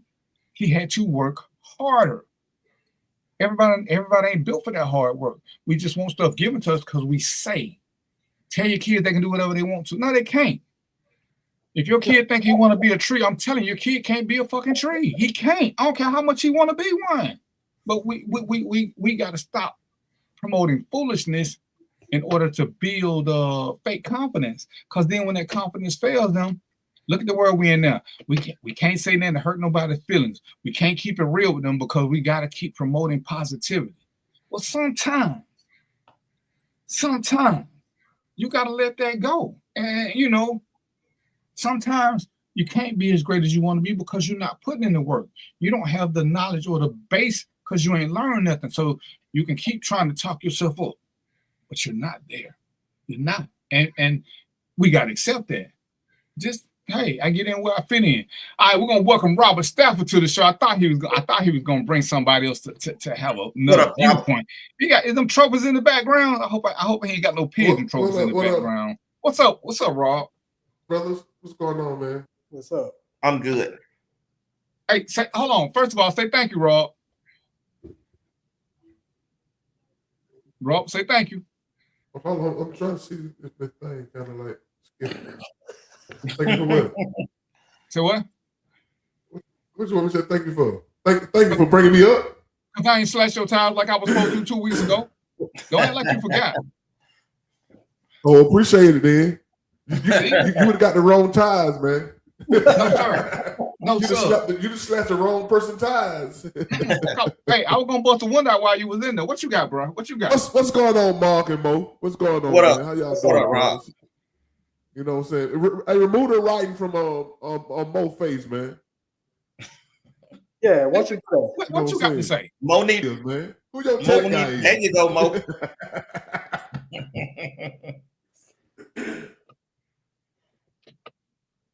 What you got, Robert?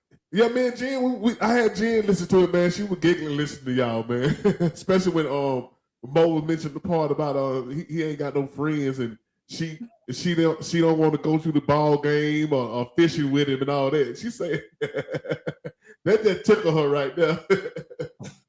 So my question is to Mo, like, so do you do things with her that she like to do? Oh yeah, absolutely. Yeah, it's a. So look, this is why I look at it, Robert. I look at it like two circles that intersect, and so we got three spaces. We got my space, her space, and then we got where we intersect. And where we intersect, that's our space. And so we both like to go out to dinner. We do that together. We both like to watch movies. We do that together. If she going shopping to the mall, that's her space. I ain't in there. Yeah. I ain't doing it. If I'm going to a game, she might not go. She ain't doing it. You know what I mean? So we got our relationship defined that, you know, where we do stuff together and we do our own individual stuff. And, you know, I had to get to a point where I learned that, and I had to accept the fact that your lady not gonna want to do everything you want to do. I begged one girl I was with. I was like, just come to the game with me. Hey, how's the game? I don't like to go to the game. And so I really didn't like her because she wouldn't come to the game with me. I just wanted her to experience that with me. And then later on, when I grew up, I learned that, you know, everything not for everybody, and I had to accept it. Yeah, I agree, man. But like I just told Jen, I think sometimes you just go places with me because you know I'm gonna be there. You know what I'm saying? Yeah. And that's gratifying too. You know what I'm saying? She just want to go in. She just want to be in the same space I'm in. You know what I'm saying? So I invite her somewhere. With sometimes I'll be hoping to say no. She say no. Damn, say no. You know what I'm saying? I even say, you know, you ain't really got to go, baby. You know what I'm saying? You know what I'm saying? It's just gonna be a couple of people there. You know what I'm saying? But see, and Let me take me a shower and get ready. You meet the first part of the show, Robert, but that's a great relationship. Part of a relationship is doing something that you wouldn't normally do just for your partner. Because we all do it. We you know, I tell people, who you are individually, you can say what you ain't do. But when you're in a relationship, you can't keep saying, I'm gonna stay me, I ain't gonna change. You gotta change because you can't have the same priorities no more. Now your priorities got to be for the two of y'all. You can't just when it's just you can go wherever you want to. You can stay out late as you want to. Once you get in a relationship, you can't be doing the same thing. Oh, ain't nobody gonna give me no curfew. Well, people in a relationship respect the relationship and they come home at a reasonable time. So, you know, and Rob giving a good example. He knows sometimes Jen don't want to be there, but she there strictly because her man is there. She there to offer moral support. She there to give him just a little bit more confidence. And he accept when she can't come sometimes, because sometimes she bored. Robert is the show, he doing this, he doing that. He don't have a lot of time for a lot of time, do you? Because you too busy doing other stuff. So she's just sitting there, but she's there. And it makes him feel better. It makes him feel good, you know, just for the ride back and forth. But he also understands that a lot of times she just left by herself because he got to do what he doing. And left this event that he ain't singing at. If he's just there as a visitor, then it's probably better. But when he doing his concerts, she may love his dirty draw, but I guarantee she don't want to go to all of them because she knows she gonna get ignored for most of the night. She want to go to the RL experience now. I'm just saying, if your woman goes, she gonna want to go again. She know that she gonna get ignored all night long. You know what I'm saying? And I invite y'all out. No, I'm just joking, but I invite y'all out, man, to the concert, man. You know what I'm saying? I really put on a nice show, man. You know what I'm saying? If I do say so myself. You know, I've had every show I did is sold out, man. So I really put on a nice show, man. And this year I'm gonna do a lot of my own material, and I got some songs that I wrote from my heart, man. Some real life situations. So, because music is about to change, man. AI is about to take over music, but you ain't gonna have no real people in it. You know what I'm saying? So it's a shameless plug right there, man. Thank you for listening. Is it still at Black Wall Street? You know what you call it? Yeah, the Pink Lion in Black Wall Street. Put it on the page and tag me, right? The 27th. The 27th? 27th, yeah. Okay. Yeah, bring your date with you, man, because I do a little Luther, I do some Teddy. I mean, I'm gonna do some Frankie Beverly. So go to my page, man. Y'all see what I do, man. I'm gonna go to your page. Hey, just tag me on it. Can I respond to your DVP right quick? Absolutely. All right, Tia. I understand that people in the PJs, they want to get out. That's cool. You definitely want to change your circle to get out. But don't look down on the people that's right there next to you as if you're better than them. And I think that's part of the thing when they overvalue themselves. They in the PJs, and it's a good guy in the PJs with them, just trying to come out, get out just like them. But they turn their nose up at them like, he where I'm at. They can get with somebody like that and come up together and get out the PJs. But don't just go around looking like, But I'm definitely gonna find somebody way better to take me out this situation. Because out of the 4 guys on here, that's all been in the projects. When we got out the projects, we didn't go back to get a broad out the projects. I know I didn't. I married one. But did y'all come not out the one I'm projects with together? now. Not the one I'm with now. I'm just saying, you know. What Did I'm y'all saying? come out the projects together? We stayed in the same hood. You know what I'm saying? And most See, of you that, didn't most go of, back and get her. Y'all came up together. yeah. We talking about going like right now, going back to find somebody in the projects or a project mentality and be like, yeah, come on, I'm gonna take you out. I'm gonna take you out. I like to meet people where they at, man. You know, I'm not a seriously though. I think when you come into a relationship, here's the thing: can you hold your own, and can I hold my own? And then we can make one, and we can be together as one, and we can better ourselves. You know what I'm saying? Mm-hmm. I think once you start trying to choose people by where they come from and how much they make, that ain't gonna work. In my opinion, I think you already and once you lose that, once he loses income or she lose her job, what you got? You know what I'm saying? If you met them because of their status, what happens when they lose it? You know what I'm saying? You ain't got nothing. And that's women overvaluing themselves. So trying let to me find say something this. above value. Let me say this. If the lady I'm with today would not mess with the guy I was coming from the hood, she'd be stupid to do that. Because he's still inside you now. That dude's still in you. Who we used to be 20 years ago, it's still in there. It's festering in us somewhere. We just got it at bay. We just got control of it now. You still that dude. You just got better control of it. I will say I agree with you. However, here's the thing: I got more tools. I got more experience. Exactly. I got more knowledge. No, you know what else? You know what else? Mo, you was taking more losses. You know better now. Yeah. You had your lumps and your bruises. Right. You taking your lumps and your bruising. You know what's good for you now. You ain't leaving nothing good now. You know how many good women we don't left in our lifetime? Yeah. You know what I'm saying? But now we know better. Let me say this. too. So when I was in college, right, they wanted me to take these dumb courses like music.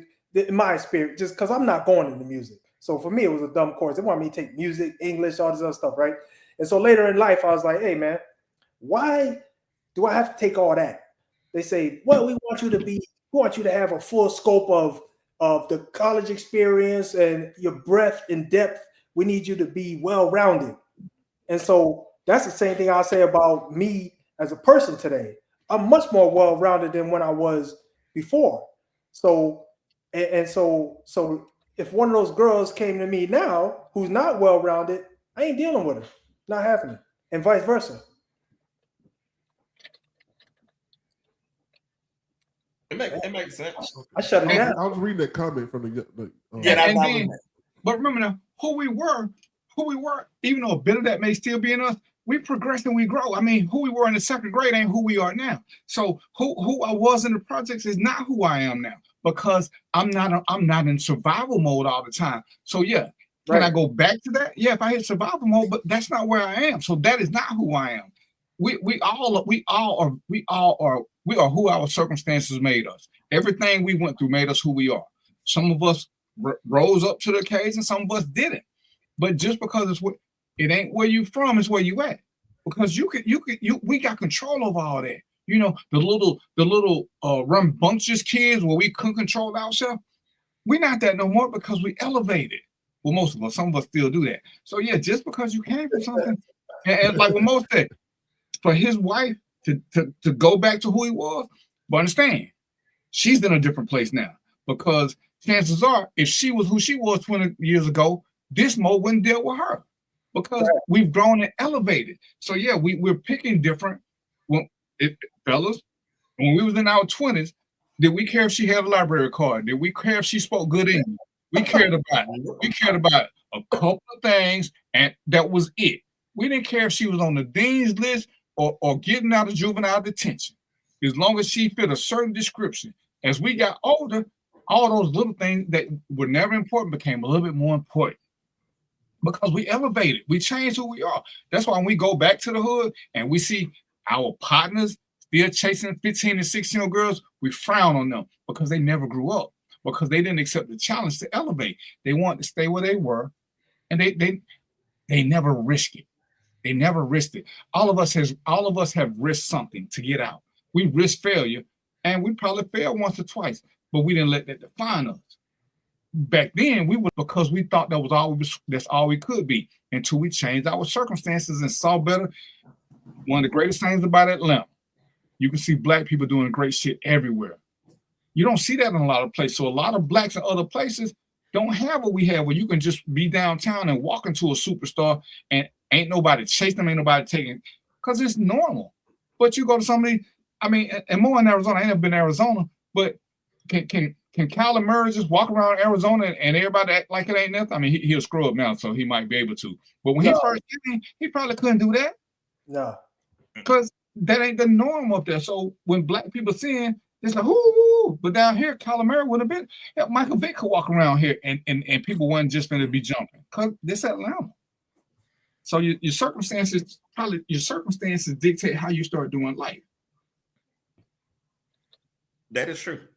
And to respond to you, Tia, what I'm saying is meeting somebody in the projects that's on your level.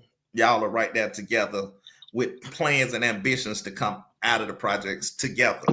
Yeah. What I'm saying is you can't be on a certain level and looking down on the person that's right there on your level that could be the one to make you happy and y'all elevate together versus I'm going to look down on this one because I'm waiting on somebody above my level to come down and rescue me. Right. That's what I'm saying. Yeah.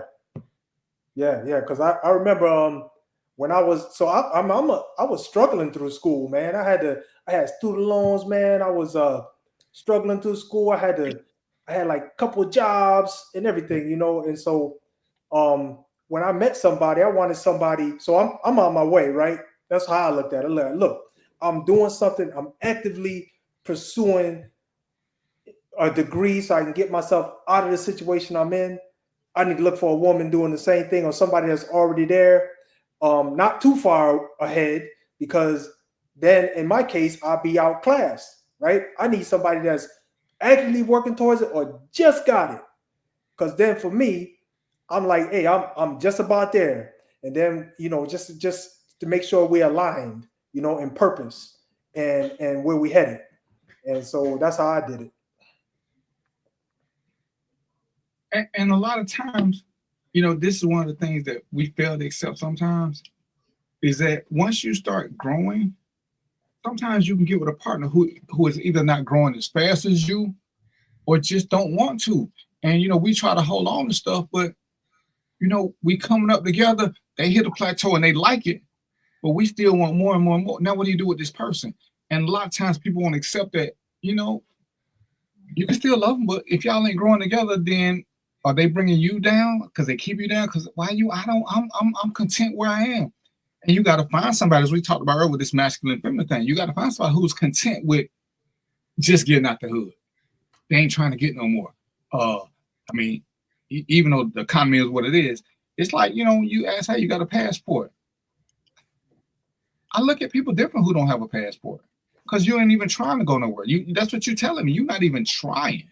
Because if you get a passport, you're going to want to travel. You can't want to travel and then get a passport because you got to give yourself some motivation. You know, one of the best things I ever heard was a guy talking about going on diets. If you want to get a successful diet, buy some clothes for the size you want to be. That's your motivation. Because now you don't bought the clothes. You don't bought the clothes now. So what you going to do? You're going to work a little bit harder because now you got the outfits. But if you say you're going to lose weight to get to this, every time you hit a stumble, you're going to be like, I'll just do this. But when you're already invested in the future, you're more invested in your own success now. And sometimes we have to have that mindset. How do I get here? What do I do? You got to do a little something to motivate yourself. You know, when I do this, I'm gonna take this trip. You know, when I do this, but you got to have some motivation somewhere, because sometimes just trying to do it, because we're gonna all have setbacks. What's your real motivation? What's your real motivation? You know, I'm gonna try that, man. I'm gonna go buy me some skinny jeans then. You know what? I'm on the show. Hey, Jen ain't even going for that. So he talking. Jen ain't going. Don't wear him on the show. Don't wear him on the show. Don't wear him to the Bankhead reunion. Matter of fact, wear it to your show. On the show. Wear it to your show. No, come on. I want to see your look. I'll be like, ooh, he got a donk.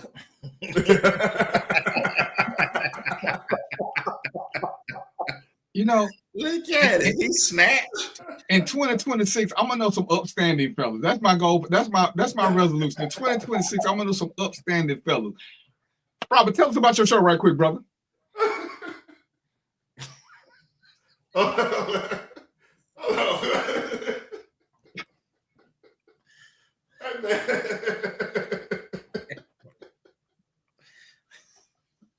You can't come on. You can't come on here and challenge Mark. Mark be on one every show. What show you said about the show yesterday? Okay, yeah. No, about your show, period, and about the show you got coming up at what's it called? Tell us about both your shows. On the show on the 27th, man. Oh yeah, it's the RL experience, man. I'm be looking nice, man. You know what I'm saying? You just gotta see it, man. With your skinny jeans on. He gonna probably have to skinny jeans on. I don't know how much. Jen asked me what I'm gonna wear, so I don't know what I'm gonna wear yet. You should wear sequins. Nah, ain't gonna be none of that. But it's gonna be, you know what I'm saying? I don't know if I want to come out casual or sharp. You know what I'm saying? I'm gonna since this is gonna be my first show where I'm gonna do a lot of my stuff. So I'm really going as me. You know what I'm saying? So I'm gonna introduce a lot of my music, man. It's gonna be an experience. My show gonna be an experience, man. You know what I'm saying? It's gonna be funny. It's gonna be emotional. You're gonna be dancing. Y'all might cry one time with some songs that I got, man, with some true stories that I did in my life, man. You know what I'm saying? It's gonna be an emotional roller coaster, man. You know what I'm saying? So Robert, you know what I want, right? What you talking to me? Yeah, you Robert. Hell. What you want? We need 30 seconds of acapella, bro, since you're gonna give us the RL experience. I got music out, man. You go listen to, man. No, but I can't play it right now while I got people listening. So go ahead and sing right now. You can play it. I don't have nothing. He about to do it. Look at Mo trying to. He about to do it. Hey, will you play your voice? I knew it. I'm gonna save it to y'all. I'm gonna save it for y'all, man. The 27th, man. But listen, go to rlstaffordmusic.com. I got a lot of videos. I got a lot of my videos that I made. I made some videos myself, man. And, you know, and I got some of my show videos on there from my past shows. You know, some of the stuff I did. And I got my music on there. But you don't have to pay for my music, man. You can stream it anywhere you listen to music, man. rlstaffordmusic.com. You know what I'm saying? I'm on Spotify, iTunes, Apple Music, YouTube. You can listen to me anywhere, man. And it's actually my second album. My first album was more like a spiritual album, where I sang about my spiritual, my connection with God. You know what I'm saying? My relationship with God. And I talked about that from a regular dude point of view. You know what I'm saying? You know how music get, man, where everybody want to be like fancy and all that. No, just sing the song. You know what I'm saying? Just say how you feel. That's how I think music is, man. Just say what you feel, man. You know, be vulnerable. I'm vulnerable in my music, but you know. So tell them about your talk show then. Talk show yesterday, man. You missed it, man. I'm kind of like scaled it down to more like just me and Jen, you know, since we're having like an everyday conversation, like stuff we talk about anyway. Then we come onto the show and we talk about it. That's all. That's pretty much all we do, man. Like we just had a conversation. And matter of fact, we was talking about what y'all talking about today. we were talking about it while y'all. Then I pulled it up and I saw y'all talking about it. And we started listening to y'all for a second. I'm gonna go listen. Let me go join these clowns, man. But on Tuesday night, man, at 7 o'clock, man, Overflow the Everyday People Show, man. We welcome anybody, man. What I do, I just put the link out there. Anybody who want to come on, I don't know who you are, you just pop up, and you can discuss the topics with us, man. Yesterday we talked about what we talked about, communication. Why do people always say, "What is communication?" We hear that thing, communication. I like communication is the most important thing in a relationship, but what does that entail? You know what I'm saying? What does communication entail? You know what I'm saying? Like, what is it? You know what I'm saying? So we chopped that up. So that was the main topic yesterday. And I found out communication is different for men and women. But we're gonna steal that for 5 minutes because we did the show about communication. And let me just say this about communication. This is where people mess up. Do y'all realize that a lot of communication, when you start talking about communication, if you don't put honest in front of it, because people lie, and that is a form of communication. You have to have honest, uncomfortable conversation, communication for to be successful. And I think a lot of people overlook that, because I talk to people, it's like, man, I told her what she wanted to hear. Right. So you were communicating the whole time you were lying. You were communicating. So sometimes it sucks, but sometimes we got to be real specific what we ask for, because sometimes you get exactly what you asked for. I just need you to talk. But no, DVP, I think communication is.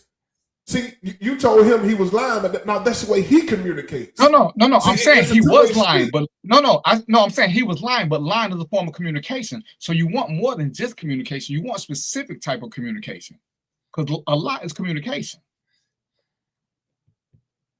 You hear what I'm saying? You know, I'm gonna tell you I'm faithful. I'm gonna tell you I'm a good dude. I'm gonna tell you all this. I'm communicating my ass off. I'm gonna say everything you want me to hear. It's a lie, but I'm communicating. So when people say communicate, they got to be specific about the communication, because people who are living deceitful they're constantly communicating. Your president is constantly communicating, constantly, but he's saying a lot of BS. So when we say we want communication, we got to start saying we want honest and open communication. We need that. That's the progression. Because other than that, talk is cheap, but you saying stuff, you just don't mean it. That's right, Ron. Rock and talk is cheap. Actions speak louder. Actions speak for themselves. Yeah, that's a good one, and we need to get more into that. No, the bulk of this show has always been about having uncomfortable conversations that we don't really want to talk about. That we need to. We need to talk about insurance. We need to talk money. We need to talk life and death. We need to talk about a lot of different things that let's just act like it won't exist. And you know, that communication is a huge thing, but honest and open communication is way more important than just communicating. Because we can talk all day long and not say shit. Talking loud and saying that. We was kind of talking along like the sound of like, how do you communicate with person, like what's on this person's mind? Like she has an issue. How do I know she has an issue? Like how do I find out what is the issue with my woman or her with my man? You know what I'm saying? Like, when is the best time to communicate that with her? Like, you know what I'm saying? Like your woman come home, she just throw her purse down and she start cooking. Like I told Jen, now I know something wrong with you. You know what I'm saying? Because you just went right in there and started cooking. So how do we communicate that you have an issue? You know what I'm saying? And when I know you have an issue, how do we communicate that? You know what I'm saying? When is the proper time to approach you? Like, what's wrong, baby? You know what I'm saying? And women think we just supposed to, and women think men automatically supposed to know what's wrong, and we don't know what's wrong. We're Neanderthal. We need tell me what's wrong. You know what I'm saying? So Robert, I'll say this. I think throwing that purse down is a form of communication. That's telling you something, right? That's exactly. Right. So here's the thing. So now with me, what is that something? Yeah, you don't know yet. You don't know yet. But I'm just saying, it's telling you something, right? Yeah, exactly. We know that, so that's a piece of the communication. You don't got everything, but you know, I just seen that girl, that lady throw her purse down.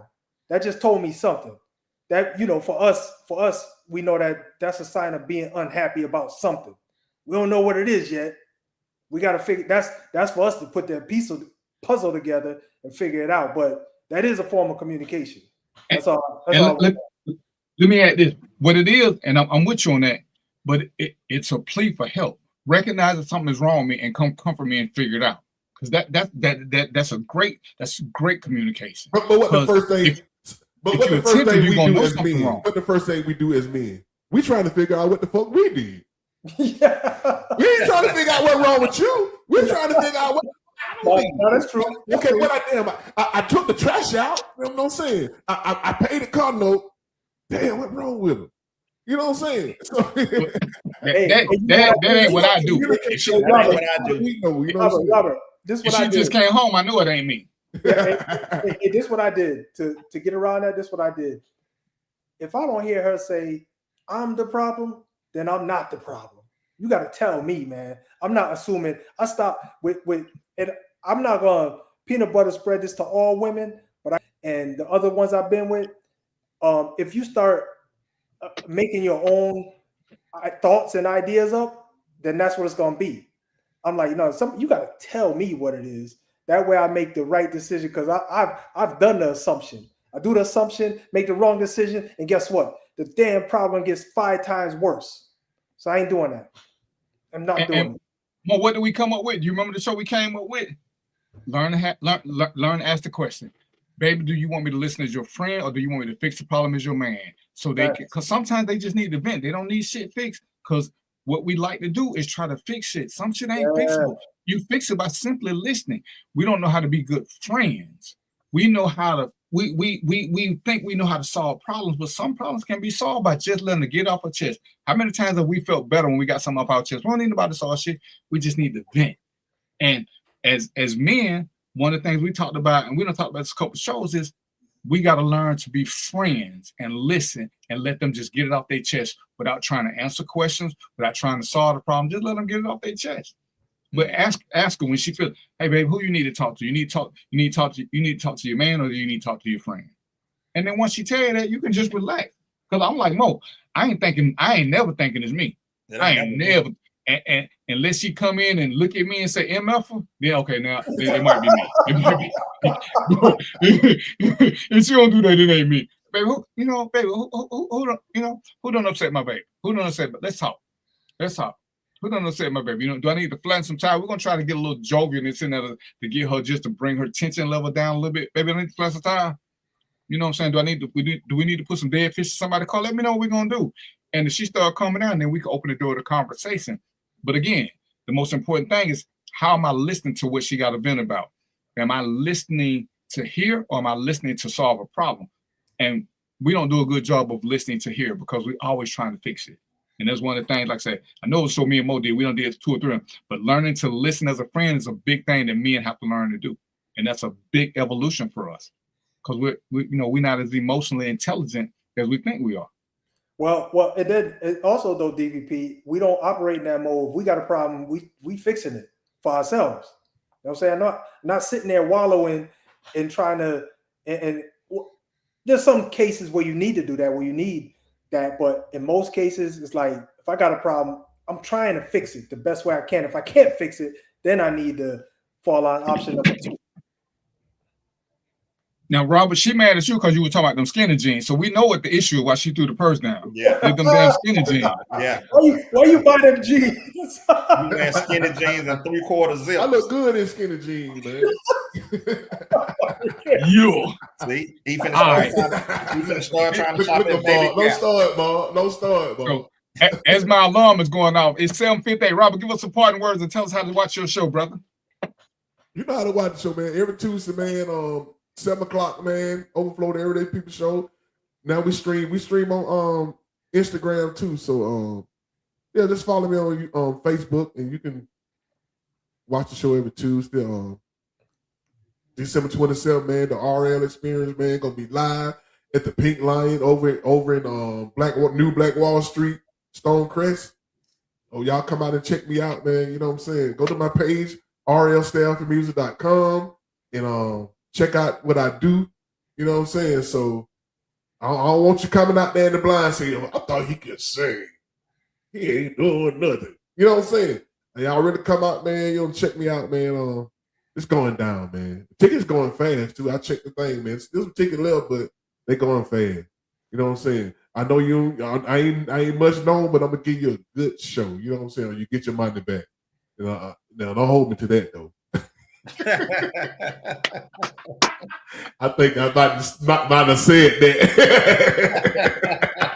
Because you got Negro, they'll stay the whole show and then get home. I didn't like to drink. We got you on tape now, brother. We got you on tape saying money back guarantee. We got you. Oh, boy. All right, Mark, what you got? Hold on. I'm gonna say this right quick. Hey, he not just my partner, because y'all know I ain't gonna vouch for anybody. The brother can sing, but I will tell you this now: if you like old school music, you will enjoy the brother. You know, and if you want some mumble rap, you might not enjoy him. But if you like old school stuff, I'm not even a rapper. I'm just saying, even some of these singers, I don't know what the hell they sing about. So ain't gonna be no Glorilla. There's no passion, there's no message, there's no nothing. Oh no, you ain't get no Glorilla, man. Cardi B. Yeah, No so Cardi B You either. ain't getting none of that, man. You ain't gonna get none of that. if You you know what if you I'm like saying? an old school but dope vibe, then go check him out. I will co-sign that. All right, what you got for me, Mark? Hey, look, man. One thing about it, relationships is all about communication. Date on your level and try to find somebody that enhance your happiness. That's it. Okay, then what you got for me, Mo? Oh, okay. I'll just say, yeah, if we talk a little bit I hear about stock market training, and I also got a teen reading and writing award program, and also an adult reading and discussion program. So get in touch with me. There's a couple ways, but the main way would be just send me an email at motriplet@gmail.com, motriplet125@gmail.com, and you can get in touch with me that way. Or I just put it. You want me to just put the address in the comment? Yeah. EVP? Yes. I already got your beat, bro. What's that? I already got. I already put it down. Oh, that's wrong, but it's okay. But it's You all said right. Mo Triplet 125. That's sure what he said. Is that what I said? See, that's why Yeah. That's why I want to type it in there, because I knew I was going to forget a few letters. So I type it in, man. Don't worry about it. Look at DVP, is he special needs? Oh, that's fly, man. That's a fly. Wow. Look at it.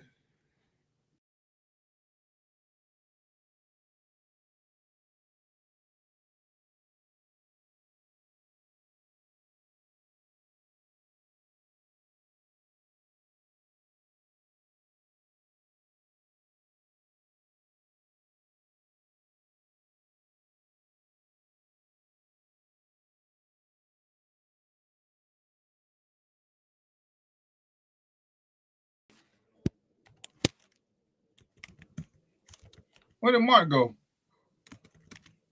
All right, y'all mic working? Yeah, my mic work. Yeah, Okay. yeah, my mic working. Yeah. I'm putting Yeah. it in there. Hey, what's up? Hey, Gary Reed is here. Ron, welcome to my people and Poetically Speaking. She used to come on back in the day and give us some pieces of spoken word. Maybe we'll get her to come back on and give us a couple of pieces. She big time now. She doing a little book tour, so she ain't got time for the little people in the world no more. But what's going on with you, Poetically Speaking? Hey, Reed, hey man, me and Reed go back.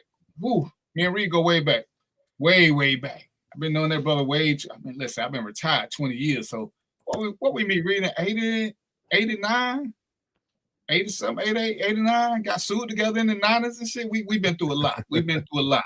All right, but it's 8:03. So before I get in trouble, let me oh, you write music now? Okay. All right, so I might need a theme song. We'll talk. This is Random Thoughts with DEP. Y'all know what it is. Inbox one of us if you want something. Go check out my man Saturday, December the 27th. I ain't gonna do the money back guarantee. If y'all don't like his show, then I'm gonna just tell y'all he stay, and y'all can go to his house and help me flatten the tire. But they gonna like the show. They gonna love check out his page, RS Staff and Music. And that's what we'll do. That is nothing, Mo. That is nothing like Mo Triplet. I changed it. I changed it. Got me typing way too fast. Like he know we over the time. This copy that and paste it in there, man. Man, copy and paste it in there. It'd be good. So I just gave DVP, y'all. I just gave DVP the free social programs. Yeah, free social programs. The one address. You can contact me for any of those topics, or just contact me to ask me what programs are available. And all right, so until then, y'all know if y'all got something y'all want to talk about, inbox me. I ain't like Robert. I don't just let anybody come on. If you got something to say, let me know. I'll shoot you a link. Yeah, I did that before. Letting random strangers come on. But see, anybody is everybody to me. See, I don't discriminate people, man. Okay, and I do discriminate. See, open, honest communication. I discriminate. I believe there's nobody on this earth that I can't learn from. Okay. Yeah, I discriminate. Hey! I just say this last thing What's up, Kiki Westbrook? Yeah, you late. We finna get off. Hey, next week now, Kiki, we're gonna have you just going straight to the corner and doing push-ups. I don't even know you, but yeah, when you come late, Kiki, we do push-ups. I just want to make this last comment because this is something that Robert just said. He said I can learn from anybody.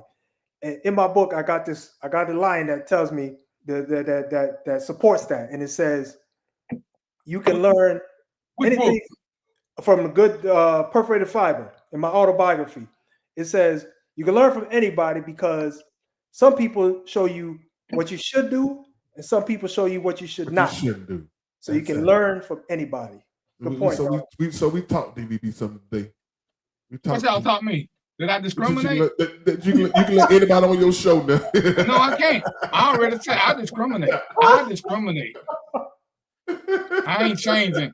I ain't flexible. We talked about that earlier before you came. I ain't that flexible. I'm set in my ways. I'm discriminating. I know why you don't do it though. I think you don't. I let you on because I thought Jim would be there. I don't want to see you no more. I don't want to see you no more. We came for the pretty person. You know what I'm saying? You're a Falcon fan, brother. I ain't got no respect for y'all. You like abusive relationships. You know what I'm saying? But that's a whole nother story. So anyway, it's 803. Man. I'm an ATL I done drunk what I done man. drank. Until next week, peace, popcorn, and chicken grease. And we out. We get with these misfits after the show. I air fry.